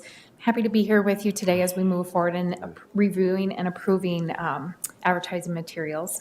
Although I'm not happy to say that we are going to be out, but just to give a little background, as you know, over the last few weeks I've been conducting the information gathering process.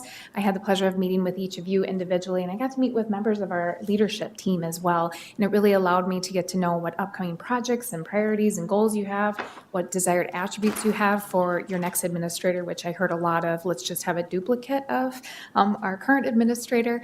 And then it also allowed me to just hear some of the things that you're really proud of about this organization and about this county as well. So thank you for sharing that with me. I will be seeking approval of all the items after we review them today, and that allows us to move forward tomorrow in our advertising efforts. And we'll advertise for 4 straight weeks. And then also, as I shared when I met with each of you, the information that you shared during that information gathering, it is really extremely helpful in not only producing the information that we have here today, but also helps me in my discussions with potential candidates, as well as screening potential candidates for this role. So I guess just to get started, the profile I think is one of the easiest documents to get started on. I brought my orange or red pen, and I'm here to make changes as you see fit. So I want to make sure that's an accurate portrayal, a professional portrayal of this organization in this county. And I did ask that the leadership team weigh in on some potential changes as well. I was noted or shared there's one potential change in regard to the organizational chart regarding contracted services for the surveyors department. So I'll make that change. Liza? Mr. I can move that out so that the people on TV can see it as well. I'll zoom that out.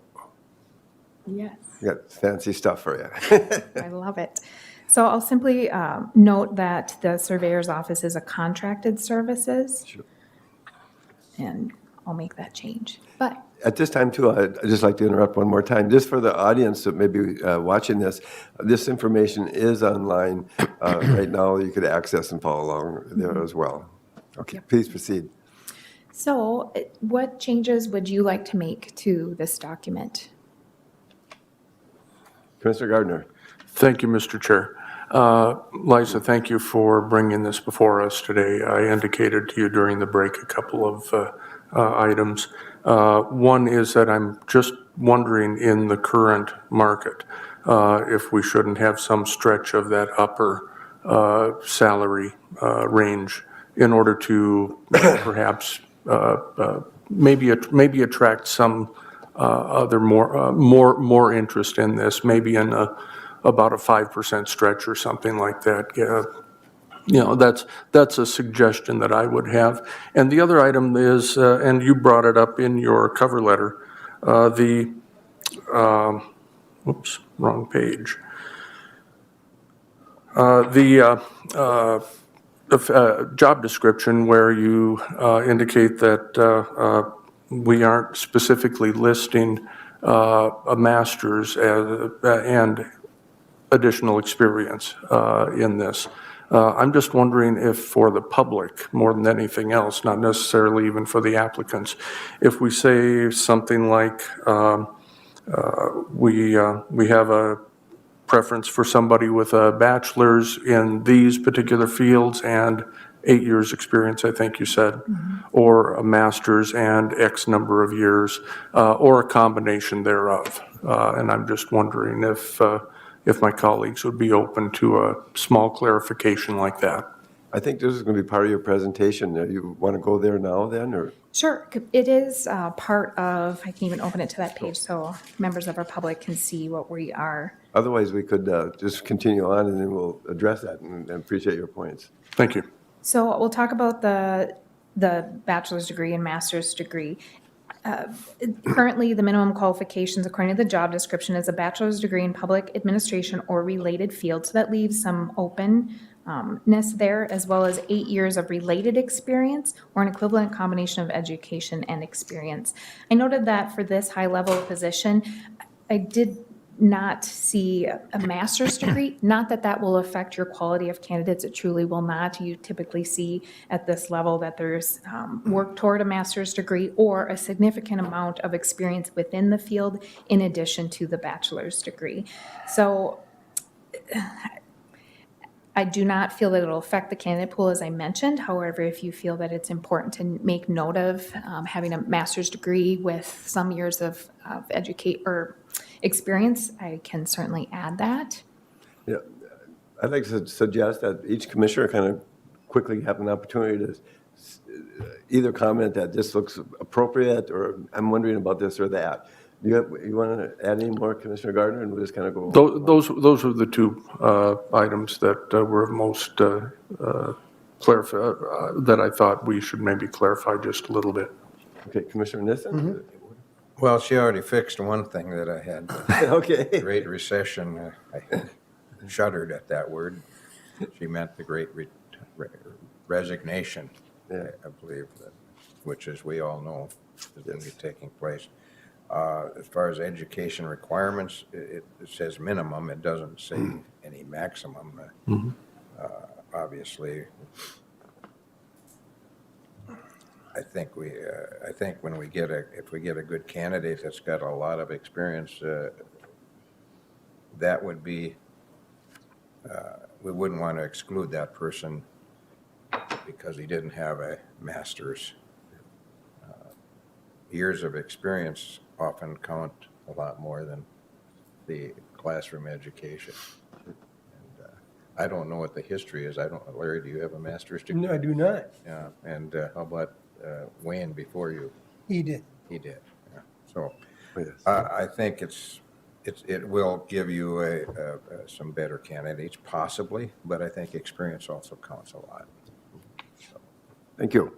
Commissioner Anderson, any comments? I just think it's I think what you have there is, for my feelings, is adequate. I was on a co-op board years ago, and we went through hiring a manager, and we interviewed people that were in-house as well as who we sought outside of the co-op, and it was I liked hearing from a broad range, and some of them did not have bachelor's degrees, and it was just interesting to go through the process, and we gave them that opportunity to interview, and so I don't see a problem with it, and we did pick the higher end, as good as we could, that was outside, but I didn't want to limit other people either, so.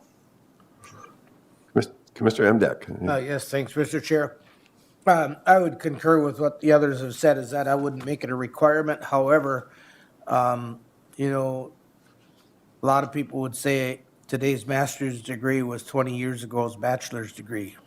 And so the process of winnowing down the candidates, all things being equal, perhaps the bachelor's degree will come into play. I did have a comment on, and I'm on the very first document that was highlighted or linked there under projects and goals.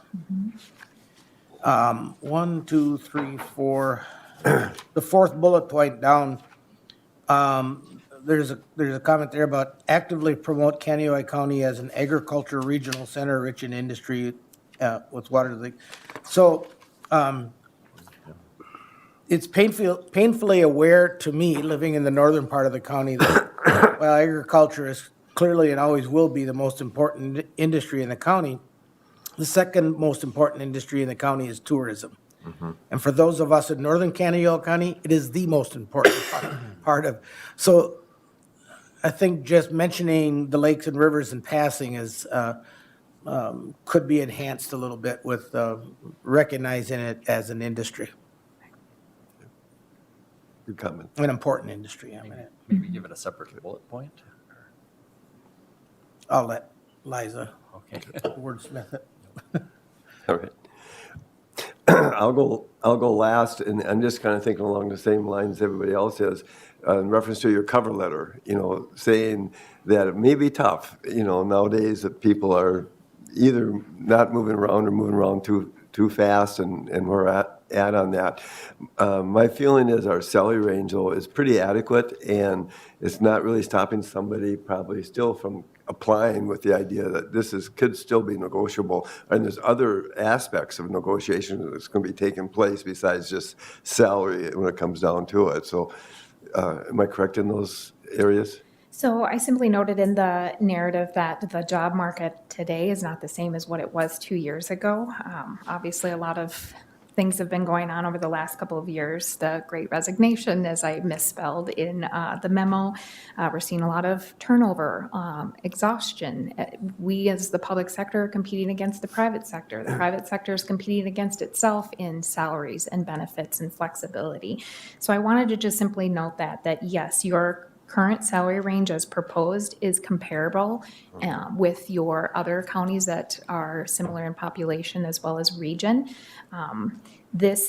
Those that already work in the public sector know that a range represents, if you're new to the industry and you're coming in, you can expect that you're going to start on the lower end of your range, versus if you are there in the organization for quite some time, this is where you can expect to grow and land. So you want to make a range that's attractive because, again, you're competing for really great candidates out there. So by having an attractive salary range, you at least get the candidate to click and start their research to determine whether this is the right fit for them. So I'm not giving you a very specific answer other than you're comparable with others, but I wanted to forewarn you that this has been a really challenging time. I don't see the quantity of candidates, which is not important to me. It's finding the quality of candidates, and that won't stop us from knocking on doors and talking to great potential candidates who could be a good fit here. Okay. I had one other comment I'd just like to add, that I'm feeling very comfortable requiring a bachelor's degree and or related field to public administration. My question is along those lines, though, 8 years of relative experience. And again, I guess that's pretty well open when we say relative experience. So first I was thinking as an administrator already, and maybe just 4 or 5 years would be enough. That we don't want to eliminate people with too much of a requirement like this. But by stating like that, it could be as somebody who had 4 years of as a supervisor or a director, department head or director, and so forth. So that's just my comment. I'm comfortable with this. Commissioner Gardner, you had a follow-up. Actually, I believe Commissioner Emdek was ahead of me. Oh, okay. Thank you. And thanks for bringing up the salary range, because I'm a little curious as we say, or as you state, that the salary range is commensurate with other counties. Now, I don't know if that's counties that haven't had to make changes lately, or if it's counties that have had to make change in the last 24 months, because I think you'd see different ranges there. And I want to, both for the experience that Commissioner Berg talked about, the years of experience and the salary range, I don't want a good candidate to look at it and say, oh, I can't check that box because I'm already making this amount of money, so I'm not going to take a cut, or I can't check that box because I have 6 years and not 8 years of experience. Any other questions, comments? Commissioner Gardner. Thank you again, Mr. Chair. And just to clarify the 2 points that I brought up earlier, Liza in her narrative and the cover letter mentions the salary pressures increasing on a monthly basis, and to Commissioner Emdek's point about, where this range comes from, if it is from current searches or if it's a little more historical data.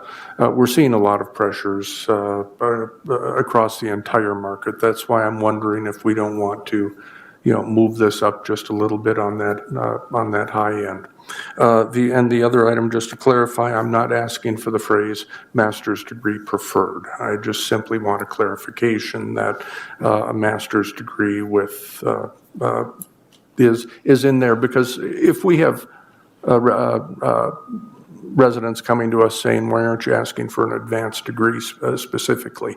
That's really the clarification I'm asking for. Okay. Yes, I feel comfortable saying preferred, but we have to leave the door open because that's just one. Right, yeah, I don't want to say preferred. Okay, that's fine. Also, I think what we're coming up with, it also leaves open options for possibly in-house people to be more eligible, and we want to give everybody an opportunity that would be interested. Any further questions or comments on that? I just wanted to note that the wording she used falls well within. It certainly seems to say that range is adequate. And I think you could put wording in there somewhere that we would, for the right candidate, we would possibly be open to negotiation or some wording like that for an extraordinary candidate. But just a thought that I have.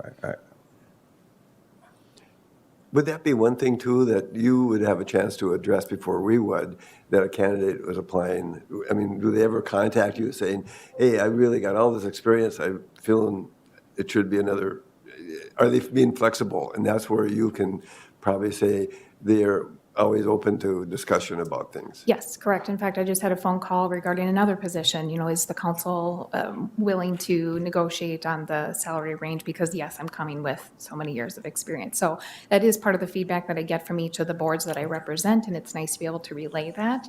So I guess with staff feedback, I'd be willing to provide some commentary regarding that. You had asked about where does the salary information come from? It does come from the League of Minnesota Cities. It is information that's voluntarily provided by each of the participating organizations, and how they formulate their salary survey information could be through a recent compensation classification study. Sometimes it could be old information that's not noted in the information that's provided. It's just simply this is the date that the information was inputted, but I cannot give you any history behind where the salary ranges came from. If I may follow up, so then what I think I'm hearing you say is that if you get feedback from folks that you're reaching out to, or they reach out to you, you would bring that back to us and say, we have this.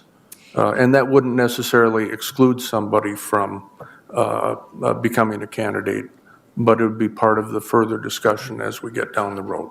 Correct. Okay, Because- then I'm comfortable with leaving the range as is, and we just, this is the first time I'm going to have been involved in something like this, and so I appreciate the clarification and thank my colleagues for their patience.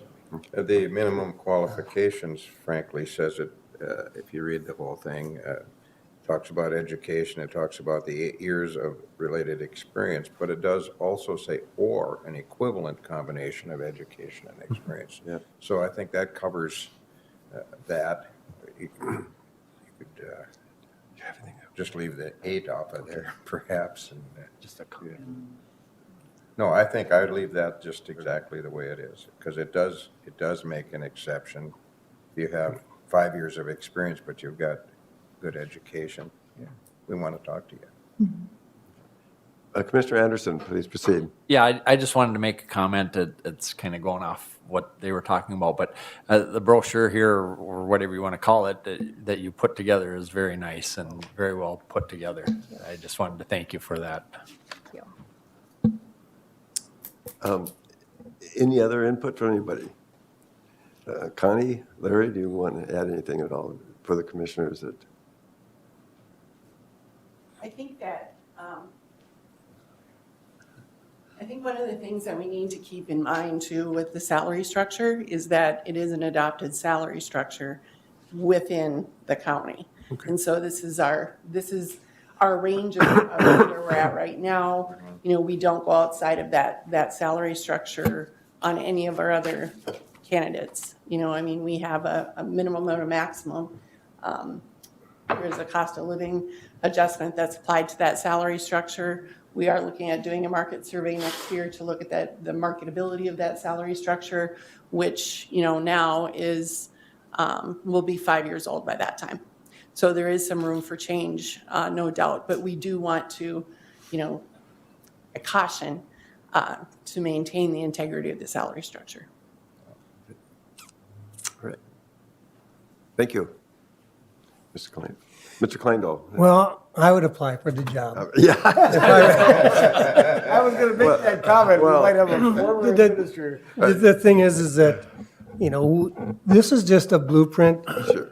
People in positions like mine, they get calls, they see these type of ads every day. And so they'll pick up, if they're really interested, they'll pick up the phone and make a call and talk about how flexible is the board that I'll be applying with, or the council, whatever it may be. And so your conversations will be just that. And this will get their attention. This is kind of like fishing. This is the bait you're using, and it's up to you to give the other formula of how to set the hook, so to speak. And, I looked at the brochure, and I think you did an excellent job talking about the county. Really speaks well of the county. I think great staff. Can't say that enough. We have great employees here. Emphasize that, and the board that works well together. And you have a brief comment in that, but this day and age, that's what people in my position look for. You look at what am I walking to as far as employees, and what kind of board are they? What kind of council are they? And so if anybody who's checks on this, your board, and look at the last decade or two, they'll say, this is a darn good board. And so if I'm going to make a change or bring my family to a new area, I want to do it, and I want to be safe. And this board will make you do that. Thank you, Mr. Kleindall. Look at the job description for this. You work really hard and do a lot of things, and it's a very important job to have, and it's really good. Also, I noticed in number 7, all the duties and responsibilities, but you added perform other duties of similar nature or level. So that gives us the board flexibility to assign other assignments if needed, and if appropriate. Right, Yep. right. It's good. Mr. Kleindl, you said it right. The salary range, yes, it's something that you dangle, but it's what kind of board will you? And they'll easily be able to see by reviewing minutes and watching your videos how well that you work together, how respectful you are of each other. So that is the other dangling carrot. Yep. And a question that I fielded yesterday from a potential candidate for another position. Okay. So. All right. Wonderful. Okay, so I think if I am understanding correctly, we are leaving the minimum qualifications as is. We're leaving the salary as is. When I'm speaking with potential candidates, I will mention that there's a cost of living increase that's applied annually if a board approved. There's a market study that will be conducted next year to see if the range is marketable. Great staff, board that works well together, and then a simple note in the org chart. Commissioner Gardner. Just a clarification on that. Were we leaving the minimum experience at 8 years? Or did I hear someone else say something else? I was going to suggest 4 or 5 years, but if it could be other. Well, again, my point is that it does offer an alternative in the last portion of that statement, or an equivalent combination of education or experience. similar, And But your concern would potentially be that the 8-year requirement would be a disqualifier for some folks? Is that what I heard you say? That was my, Mr. Yeah. Chair, that, I expressed that concern. That was my I don't concern, want somebody to not, to toss the application away because they don't have the 8 years. Yeah. And I would agree with that sentiment. I think a lower number is more appropriate. Or a range. Yeah.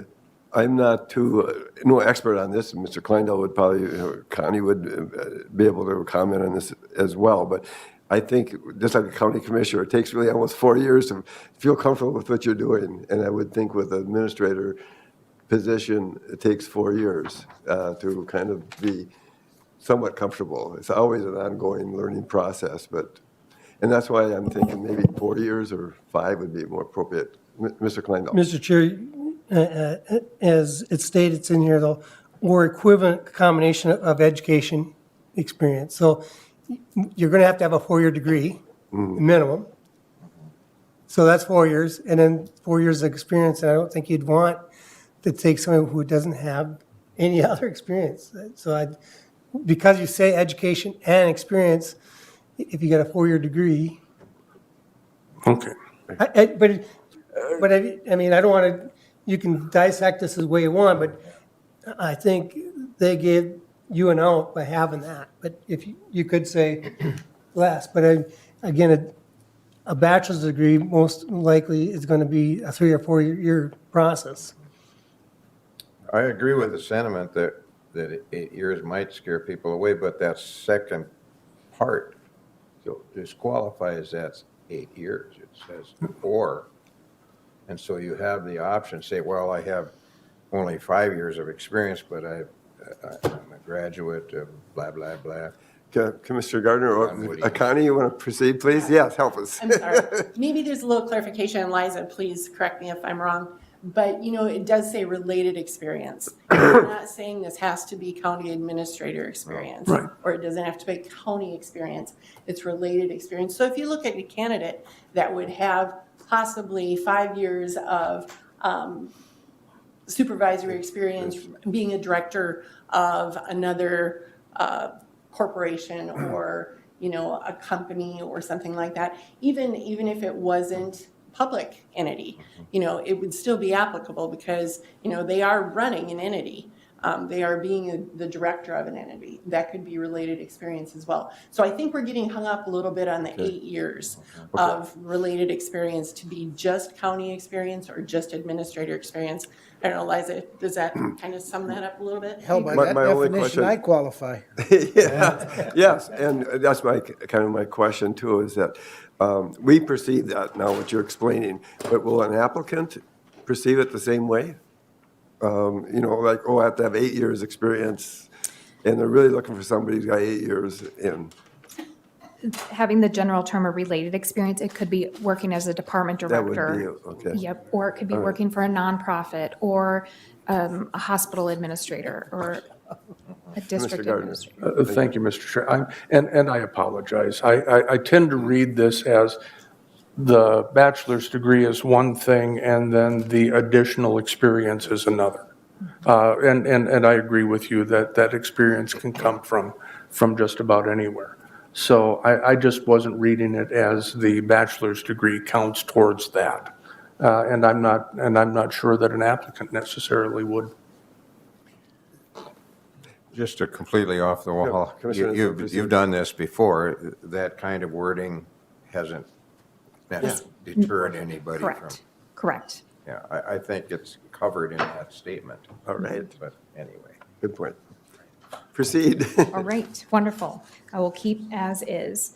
Next, we were just going to take a look at the job description, which I think we briefly touched on it. I don't hear any potential changes potentially to the job description. I felt that it was a very relevant portrayal of a current county administrator role. Any comments here? Commissioners, any other comments about the job description?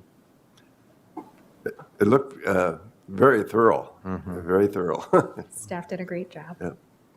All right, and then lastly, the search timeline. You had a copy of the search timeline in your packet. You'll notice that there were highlighted dates in yellow. Those dates just require formal county board action and attendance, so I just want to make sure you had a chance to look at your calendars. You're going to be able to be present on those dates, because once we have this approved today, these are what we'll be using in our advertising materials, and this is what I hold concrete in stone in my calendar as well. So the days that we're talking about is, obviously, we're here July 19th. You can check that off. September 6th, we'll come back here and you will help me select your finalists for interviews. And then lastly, your interviews will be conducted on September 27th. Mr. Chair, Commissioner Emdek. maybe it's a question better for Liza and the administrator. Are we anticipating any need for a special meeting? September's a really, really busy month. I'm hoping not, that we would have to have a special board meeting for any of this. Yes, On there, it's it is, yes. September 27th is a special meeting right now on the schedule. Oh, I didn't see that. Sorry. I would think we'd have the option that we could move it forward or This- another week, I mean, within the time frame. If she's saying this is your blueprint, this is, Yeah, if you vote on this today, this is what they will Right. follow as. and that's what this question is. He's So- wondering if we could change that, am I correct? Yep, then we would want to make that change today, because this will be in our advertising documents. This is what our candidates put into their calendars as well. Yeah. It's that extra Tuesday. Thanks for pointing that out. I'm good with it. Okay. I do have a busy September schedule, but that will work out. My comment would be. Go ahead, Commissioner Anderson. Thanks, Mr. Chair. If we pushed it back any, it would kind of mess up for the new administrator to get in and learn things and to, kind of learn the ropes of the county here as an administrator position, and then it could affect maybe the retirement of our current administrator if we push things back too far. So, I mean, that's just how I look at it. I think the timeline is good for me. And I'd just like to clarify, I made that comment. I'm not thinking of many weeks at all. I'm talking about like a week, 2 weeks. We do have some flexibility. Thank goodness Administrator Kleindahl gave us plenty of time to work with this. So I think we can still do it, but I'm fine keeping with the time frame if everybody else is. I did have a question on September 6th, then. That's when we meet at the board meeting again, I'm assuming. Correct? Yes. Yep, kind of like today. And when we select finalists, then you are doing some videos before that. So are we going to see these videos then before that meeting, or are we going to, how's that going to work? That's a great question. So 1 week before your September 6th meeting, I will send an email to each of you that'll contain private, non-public information regarding the semifinalists that have been selected to move forward in this process. In there, you'll be able to review their resume, their cover letter, their work personality strengths, as well as responses to video interviews. You'll look at that information in the comfort of your home or in your office so that when you come here on September 6th, you will have already noted your top 3 or 4 that you're interested in individually. And then as we meet here, then I'll walk you through a process where we'll determine together, okay, these are the candidates that sounds as if most people are interested in. Should we extend an invitation to them? We will also be referring to those candidates by an assigned number. So confidentiality will be key that day. I've never had any issues with that. I think we feel that it operates or it moves very quickly and efficiently. And then after that meeting, I go out to the car and I contact all of the semifinalists to let them know whether they're moving forward or not moving forward in the process, and then we'll get started on the backgrounding information. Same process before your interviews. 1 week before your September 27th interview, you'll receive an email again with all of that non-public private information, and you'll feel as if you know the candidates when you walk into your interviews on September 27th. Okay. Any other questions or comments?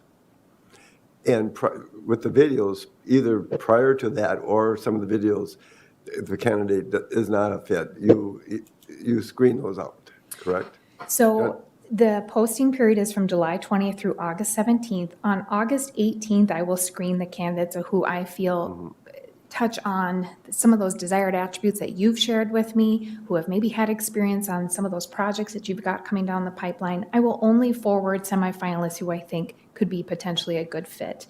They will conduct all that, the video interviews and the work personality index, but you ultimately will decide who you think is moving forward. I never like to rule anybody out before we get to September 6th. There's also a question there where I ask them to identify any potential red flags that may come up in their backgrounding. I know that sometimes doing a Google search, you may find something that may not look great, but I also know that that's usually only one side of the story. So I don't rule out candidates before we come to September 6th. You as a team will end up ruling out who you don't think is a good fit here, and you'll be taking a look at all those puzzle pieces to make that determination on who you think is a good fit. Okay, Commissioner Hendak. Typically, in a search like this and in the current market, do you have an idea of how many semifinalists you might be looking at? Not as, well, no. I try to, semifinalists, I don't like to overwhelm you, so I'll select anywhere between 8 and 12 semifinalists for you to review. And with the market, given it the way it is, I would estimate it'd probably be on that lower side. And then ultimately, we would be deciding between what, 3? Do I Yep, remember? you would select 3 to 5 finalists that you want to interview. Okay. Knowing that there's a good chance there's one that could withdraw before we get to September 27th, so that's why I encourage 3 to 5. Because if one were to withdraw, I want you to be still comfortable with the number that come that day. Commissioner Anderson. Yeah, so the video interview that that they complete, how long are those videos? So starting this week, I'll provide weekly updates so that you know where we're at in the process. I'll also give you little gentle nudges and reminders to please set aside 30 to 40 minutes per semifinalist throughout the week leading up to September 6th. So don't cram it all into one night before. It's a lot of information.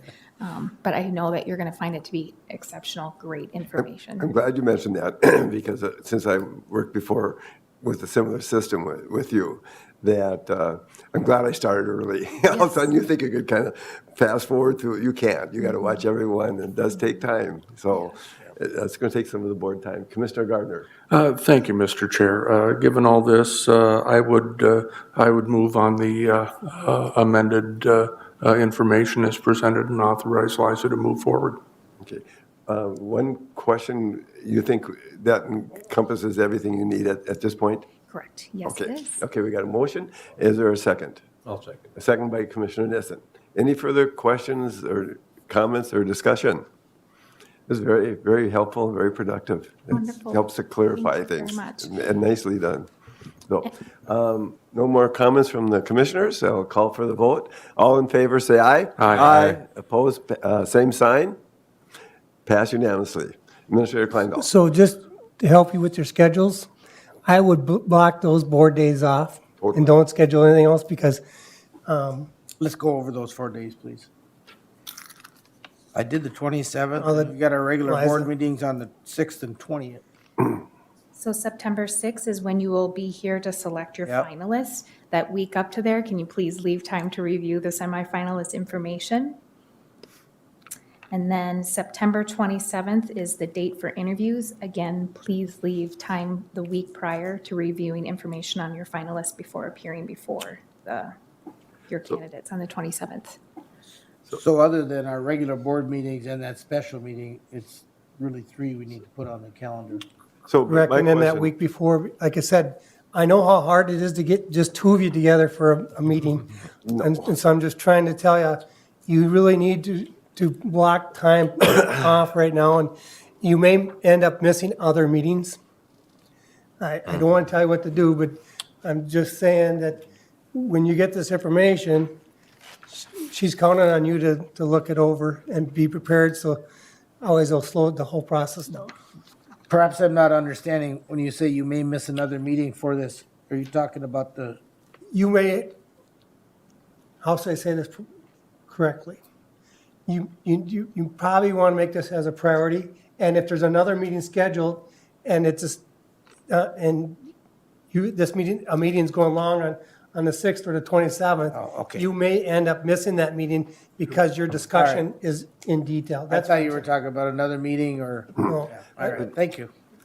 I did have a question though, where you negotiate the agreement and select a candidate. So the board though would have to get together again to give the final stamp, right, on that, or how does that work? So after your final interview, I'll share feedback from any of your stakeholders that are involved in the interview process. Then we'll go right into discussion and deliberation. So you as a board will be able to confidently say, this is the person who we think is going to be a good fit. Then you'll appoint a negotiating committee to work with me on putting together a package to offer to the finalists.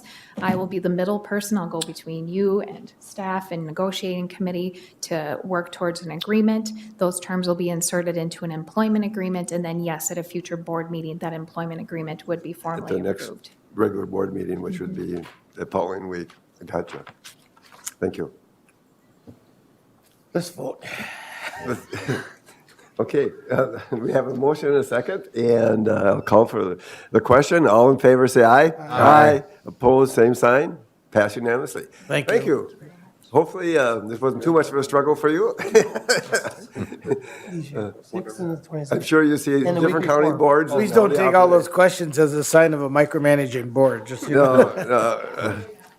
I think we did an excellent job, though, of asking some questions and seeing where we're going. At this point, I'd like to call on Administrator Larry Kleindahl, and you have a request concerning broadband band funding.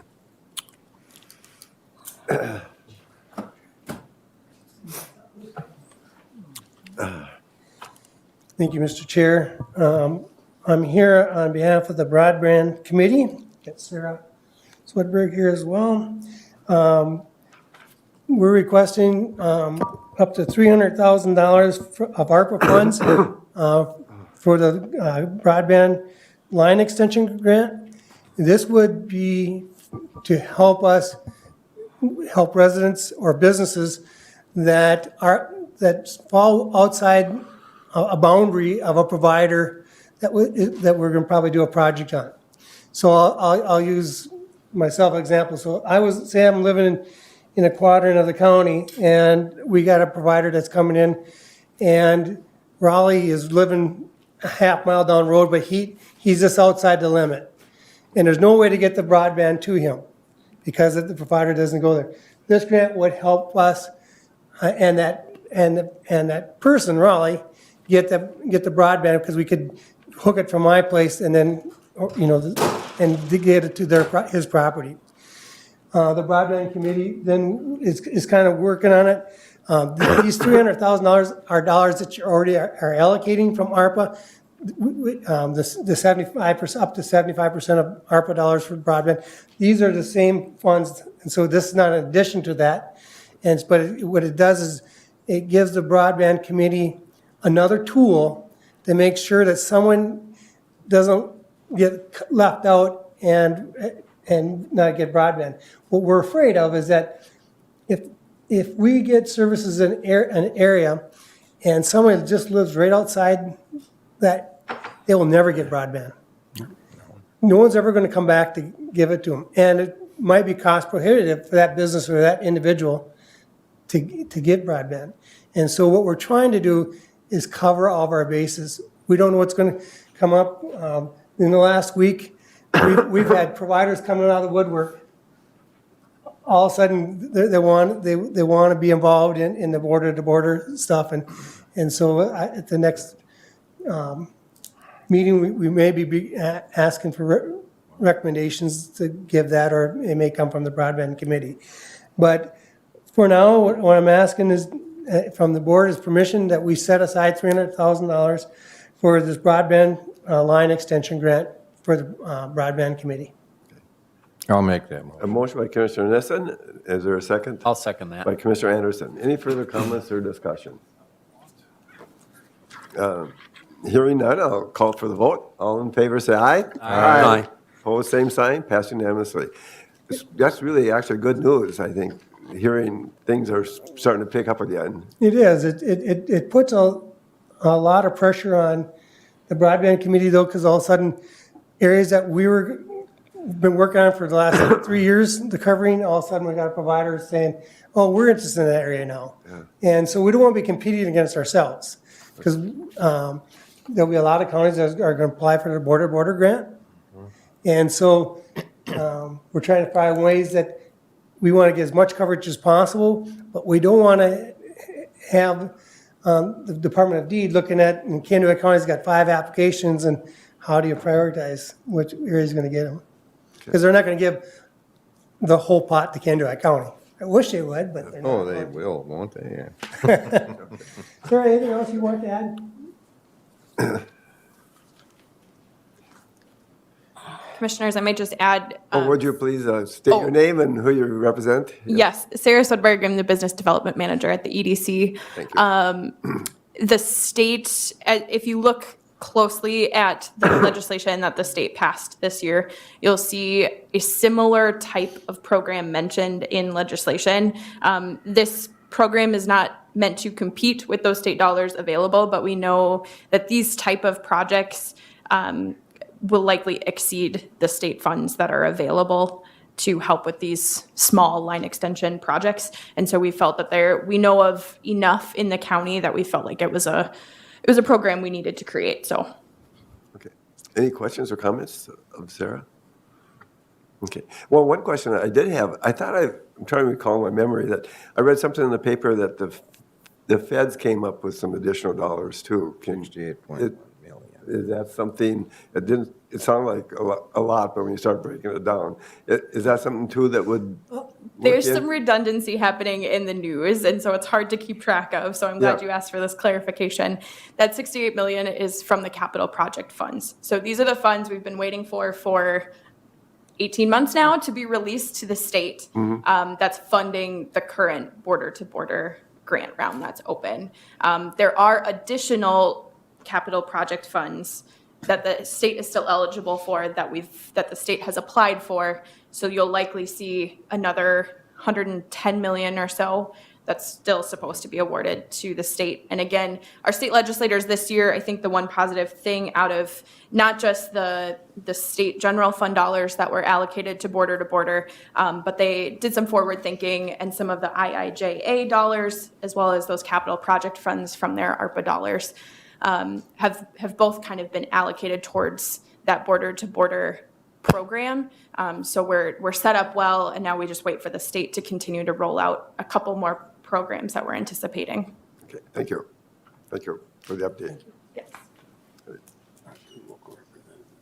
And did we, yeah, we did. Yep, Oh, we did. We did. Yeah. So next will be the county administrator update. Oh, okay. Reports? I already voted. Please proceed. So one of the Been a long day. things, last week, we had a meeting on the federal broadband grant, the NTIA grant, and that part of my report I want to tell you about that. Okay. That was for up to $30 million that we applied. We did get some feedback. It took a lot of begging for us to get that meeting so we could get some feedback. We found out that we were in the running. We qualified all the way through. It's just that it wasn't that our proposal, our grant was bad. It just means that they ran out of money. And everything we learned during that meeting was if they would have had more money, we would have most likely have achieved getting that grant. One of the things we found out is that there's some things we can do better that can emphasize where we're at with our grants. So we'll be looking at that in more detail. But it was a good meeting, and it was positive to hear that it wasn't something that we failed to do. It's just that they didn't have enough dollars to go around. So that was one of the pieces that we worked on. Also, I've been working on Big Candy East.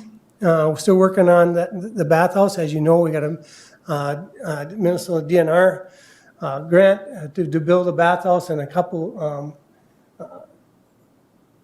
camper cabins.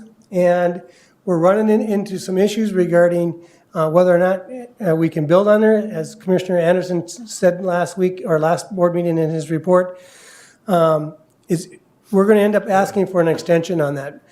We did a research study with SHPO, and they're are saying that there's some items that are of concern that we would have to do further study if we do any more digging. And also affects what we have for a footprint. So what that means is that if we go further, we're going to end up spending money doing that research, and it's the money we would use for the bathhouse. And so we'll have to decide at some point, and once we get more information from the state, what do we do? Do we go ahead and take the grant, accept the grant, but knowing that it's not going to come close because we had to spend dollars on other areas of the research and development of the bathhouse, or do we just forego that and do it on our own and not use the grant? Either way, now once there's SHPO's been involved, anything we do now will require us to have notification. So that's where we're at, and I know Mel ran in that same situation when they did County Road 4, and so it's just part of the things that we have to do as part of studies.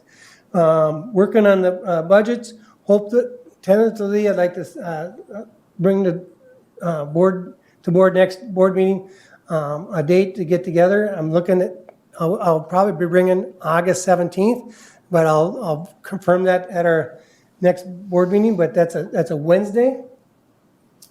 If you remember when we did the timeline for the budget, is the week of August 15th, we were going to do it, and I'm looking at, we have board the day before and the 16th, and I thought the day after a board meeting. And usually, just a reminder, we generally start around 8:39 and go until about noon.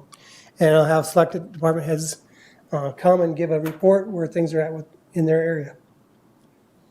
So that's my report. I have a couple things myself, possibly that morning, or taking up most of the morning, but I know the budget's important. The afternoon wouldn't work then for people. So I'm telling you now, so you can start looking at your. Yeah. So I have, any questions for me about what's going on? No, Mr. Chair, yes. do we want to Commissioner, look at the calendar now or on that August 17th? I think we should. Yeah, Sure. it's a challenge for me that day too. It's a travel day to Association of Minnesota Counties meeting. We can do it the 18th. I'm not locked. I'm gone 3 days. For Oh. Then it gets problematic because we could do it the week before. Only thing, I need the chair and the vice chair, just find a date that we can meet prior to that. Yeah. Again, your guys' schedules are really difficult. I know, as Karen, okay. But I'm willing to, I can go the week before. But that even looks worse to me, but Like the 15th? That's a Monday, the day before our next board meeting. No, it wouldn't be, yeah, it would be the day before the next board meeting. that works for me. Mondays are tough, but just For you? because of things that happen over the weekend and, but I Would Oh, it help sure. if we started at noon instead of the morning? yeah, we could start in the afternoon. We could start 1. Or you- August 15th? We can go 10 and Would wait for have to lunch be and come done back. by, Prairie Woods would be having a meeting on that night. Oh, Well, we say, if we went from 1 to 4 on the 15th, On the 15th. Yeah. I'm good. We don't know about department heads at this point, but August 15th, I'll send out a check. What's the second date? Give me a second date just in case that doesn't work for some department heads. And that Friday, well, we have county fair the week before. yeah. Yes. So the Friday, the 19th, Roger, are you going to be, I'm traveling home. you're going to be gone now yet, okay. How about the 9th? The 9th, Works for me. yeah, it's open for me too unless somebody fills in. Huh? I'm gonna be in the cities on the I morning. have Candy Renville August Community Health Board Oh, in the morning. that day. And the setup of the fair, which I Alright. hope that the rest. of August the, 9th in the morning. Yeah, have you heard anything back from them? No, nothing. Okay. August 8th, again on Monday. That is, what have I got there? Nothing. That's a better day for me. It's good. It's, It's a broadband. It doesn't give me much time. Again, I can meet the chair and the vice chair, unless we forego that, but What about the 22nd? too late. Oh. It's possible, what happens is that any changes we make, then I have to get it together and try to get everything done by September 6th. And I have to have it done that Thursday for your board packets.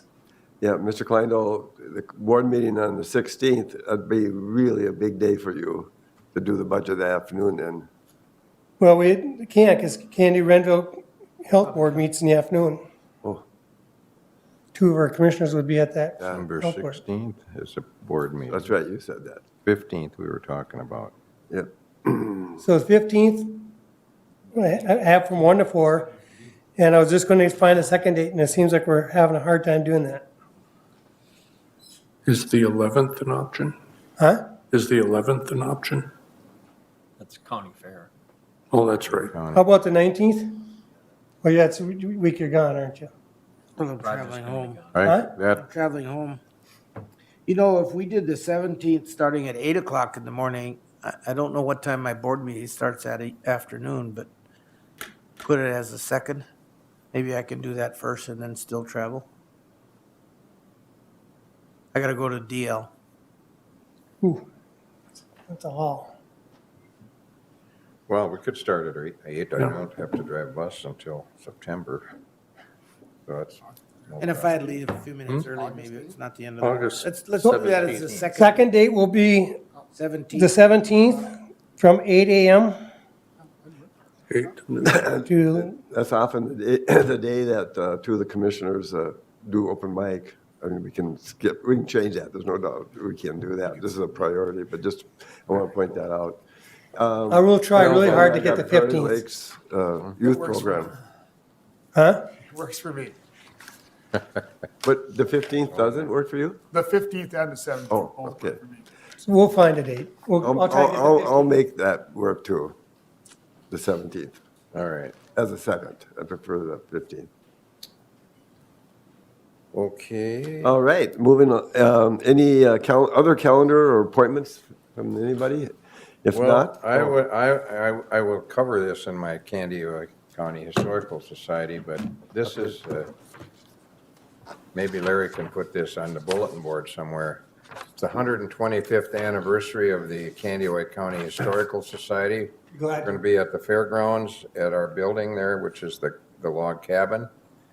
We're going to have the 2nd Minnesota Battery of Light Artillery, and they're going to fire their cannons at 11 a.m., 1 p.m., and 3 p.m. It's going to be music, root beer floats, silent pie auction, lots of things going on. And if you can find some room for these I can. posters, I kind of folded them in the middle, but I don't think anybody. Pie auction is a little bit weird. You're going to vote on the best pie, and they're going to auction off, silent auction, but the one that raises the most money is going to be by township. The township whose pie raises the most money will be featured at the 2023 Candyweight County Fair. So those of you who have townships, you don't. I do. Okay. But anyway, I just jumped, that would be in the headline of the calendar, I suppose. I would like you guys to note that, the 20th of August. And it sounds like a lot of fun. okay. Actually, I had it in my calendar already. Oh, I good saw for it you. someplace. Yeah. Well, I get the newsletter from there. Yeah, Yes, yeah, I think that's where I got it from, so I saw that. Committee reports then. Why don't we start with Commissioner Gardner? Thank you, Mr. Chair. It's been a busy last couple of weeks. On Wednesday, the 6th, in my role as Vice Chair for the EDC Joint Powers Board, I met with the Chair and the Joint Operations Board President and Vice President.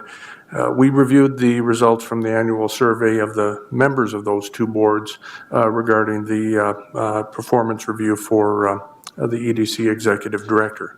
The Joint Powers Board Chair and the Joint Operations President have met with Mr. Backman to share those survey results, and I can say that those were overwhelmingly positive.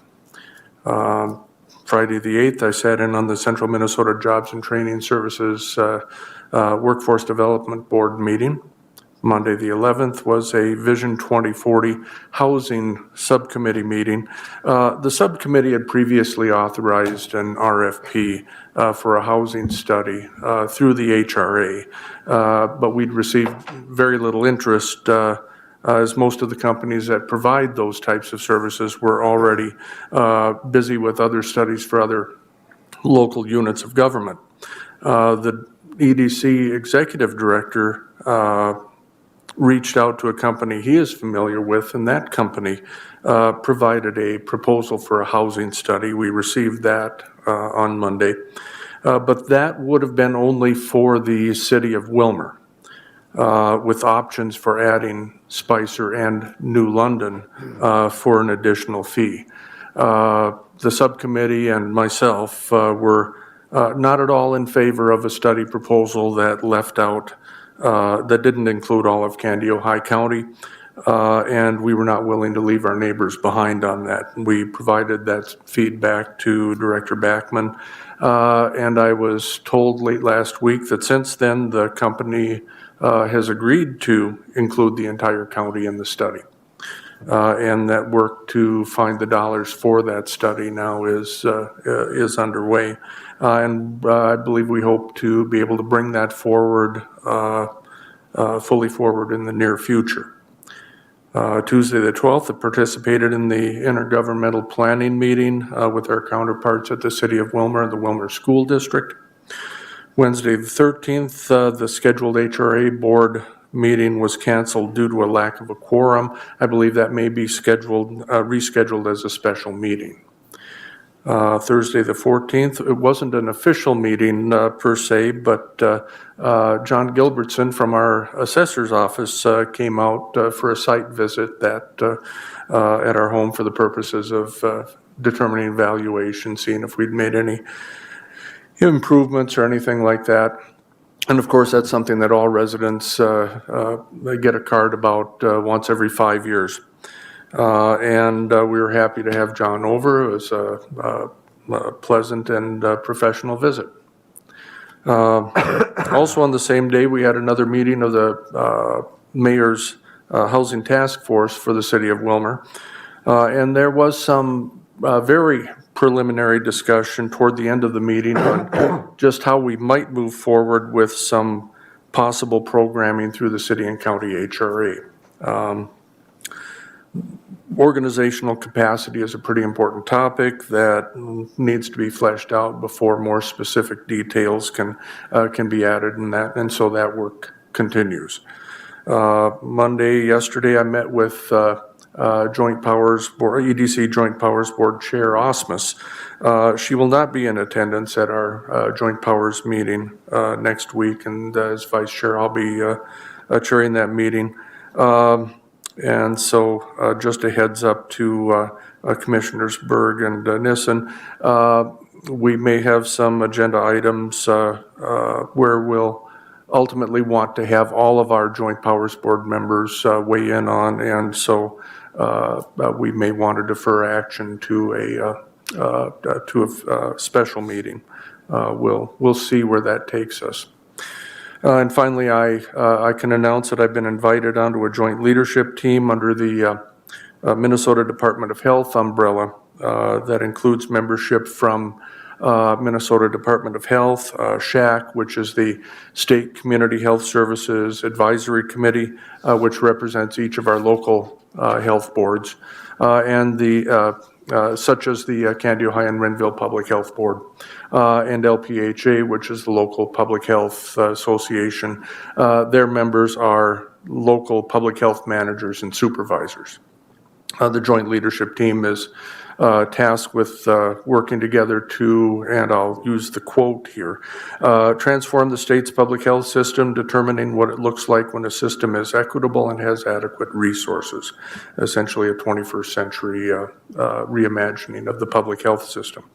They'll meet twice a month, and the work is conducted with the use of a third-party facilitator, so it's not someone from one of the organizations that I mentioned, and the team will make decisions and recommendations collaboratively and by consensus. Carrie Oldfield is the head of the LPHA group. State MDH Commissioner Malcolm leads the MDH team, and our SHAC membership includes Commissioner Sheila Cascaden from Olmsted County, Commissioner Terrell Clark of Stearns County, Commissioner Jim McDonough of Ramsey County, and myself. Now, as you can tell from that list of distinguished and accomplished participants, I have a heavy lift in front of me. And I'm certainly looking forward to the work ahead. So that's all I have. We had a very busy couple of weeks, it sounds. Commissioner Nissen. Mine wasn't nearly that busy, but we had the broadband meeting, and I think we covered that pretty well in what was took place here earlier. we discussed that line extension, and we heard about the 68.1 million that hopefully we'll get to spend someday.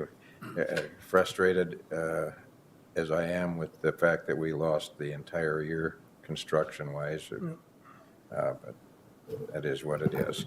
The Candyweight County Historical Society met, and that's what we talked about, what I introduced earlier.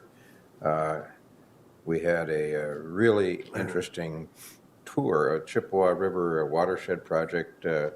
We rented a bus and we drove to many projects in Pope and Douglas and Stevens. In fact, Stevens County was really interesting because we came within 1.5 miles of where I grew up. It was, and we got behind because the bus driver didn't like the gravel roads he was traveling on, so he was going like 25 miles an hour. So we missed the Lake Emily dam. I also used to fish off of that dam when I was a kid. So obviously I felt like I was coming home.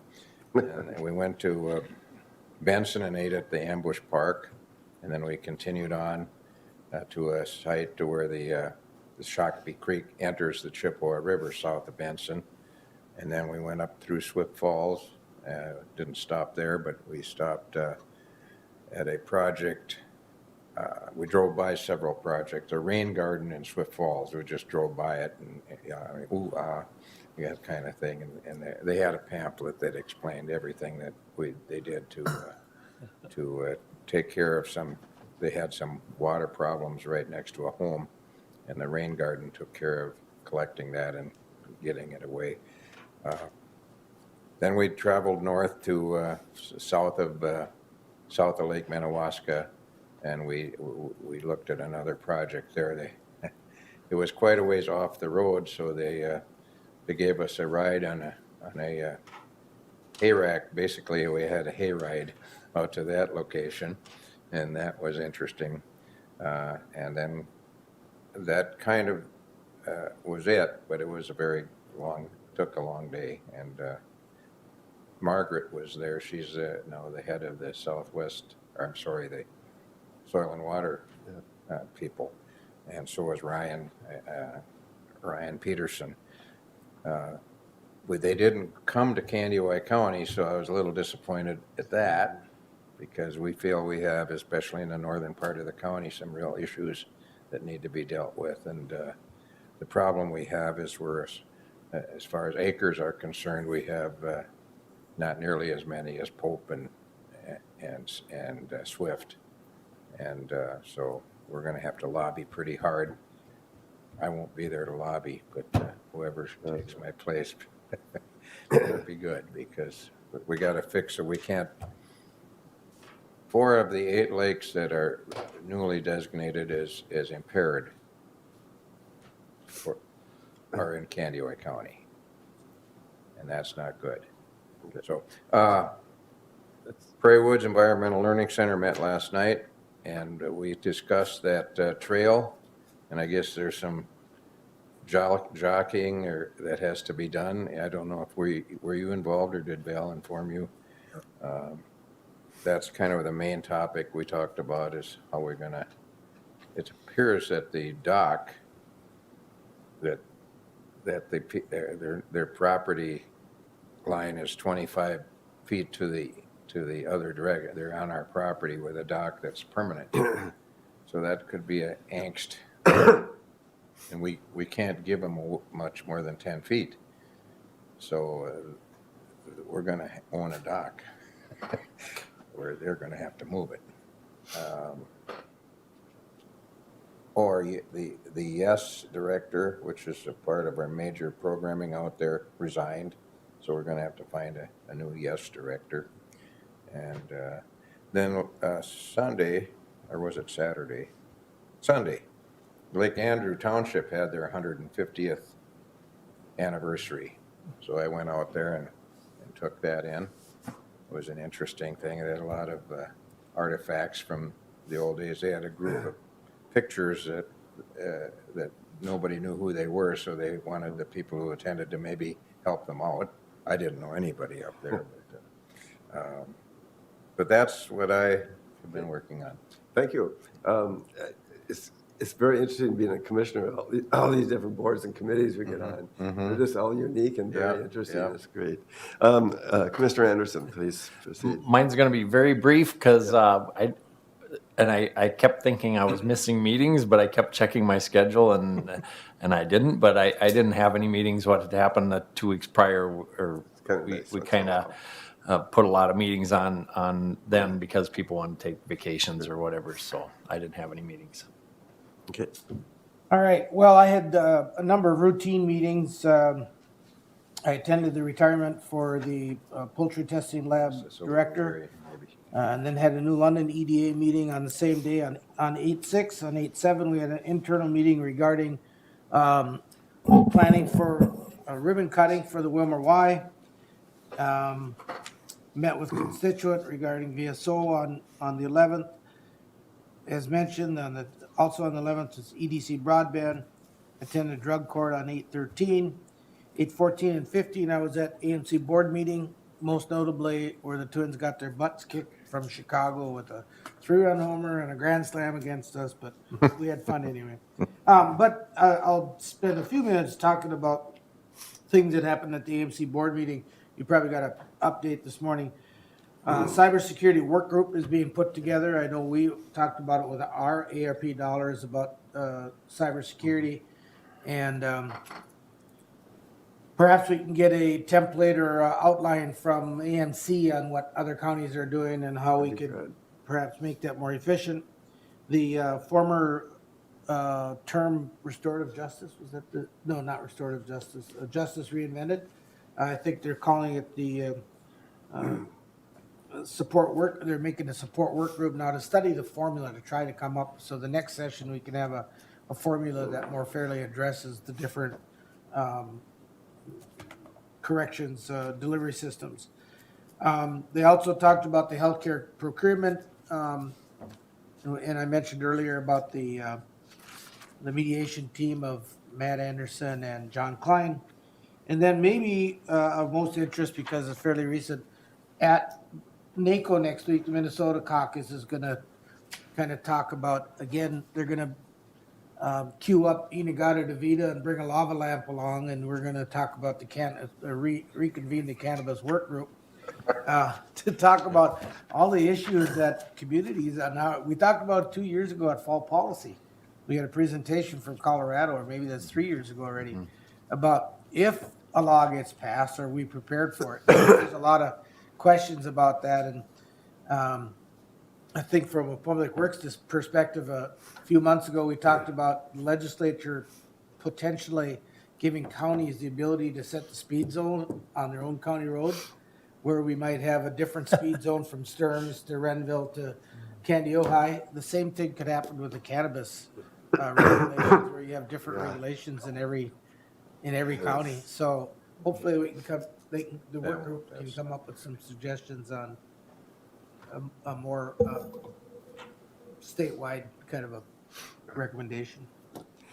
It's going to be very interesting to go through that. Are you done then? Thank you. What, have any true gummies, you mean? Yeah, and all Yeah, that. but I'm That's- going to Colorado this year. Yeah. Well, I saw something in the paper in Duluth that apparently they're doing some THC we could have been doing all along. Now they can't do it because, anyway, something's happening there, and people are going to Superior, Wisconsin to get it now. So just so you know, THC from hemp is allowed, THC from marijuana is not. It's a little like, okay, alcohol is allowed from corn whiskey, but not from rye whiskey. Yeah. I'm How do just, you know the difference? I'm just impressed that we had an iron butterfly reference at a county board meeting. Okay, well, all right. Moving right along. We've had a full meeting, full day here already.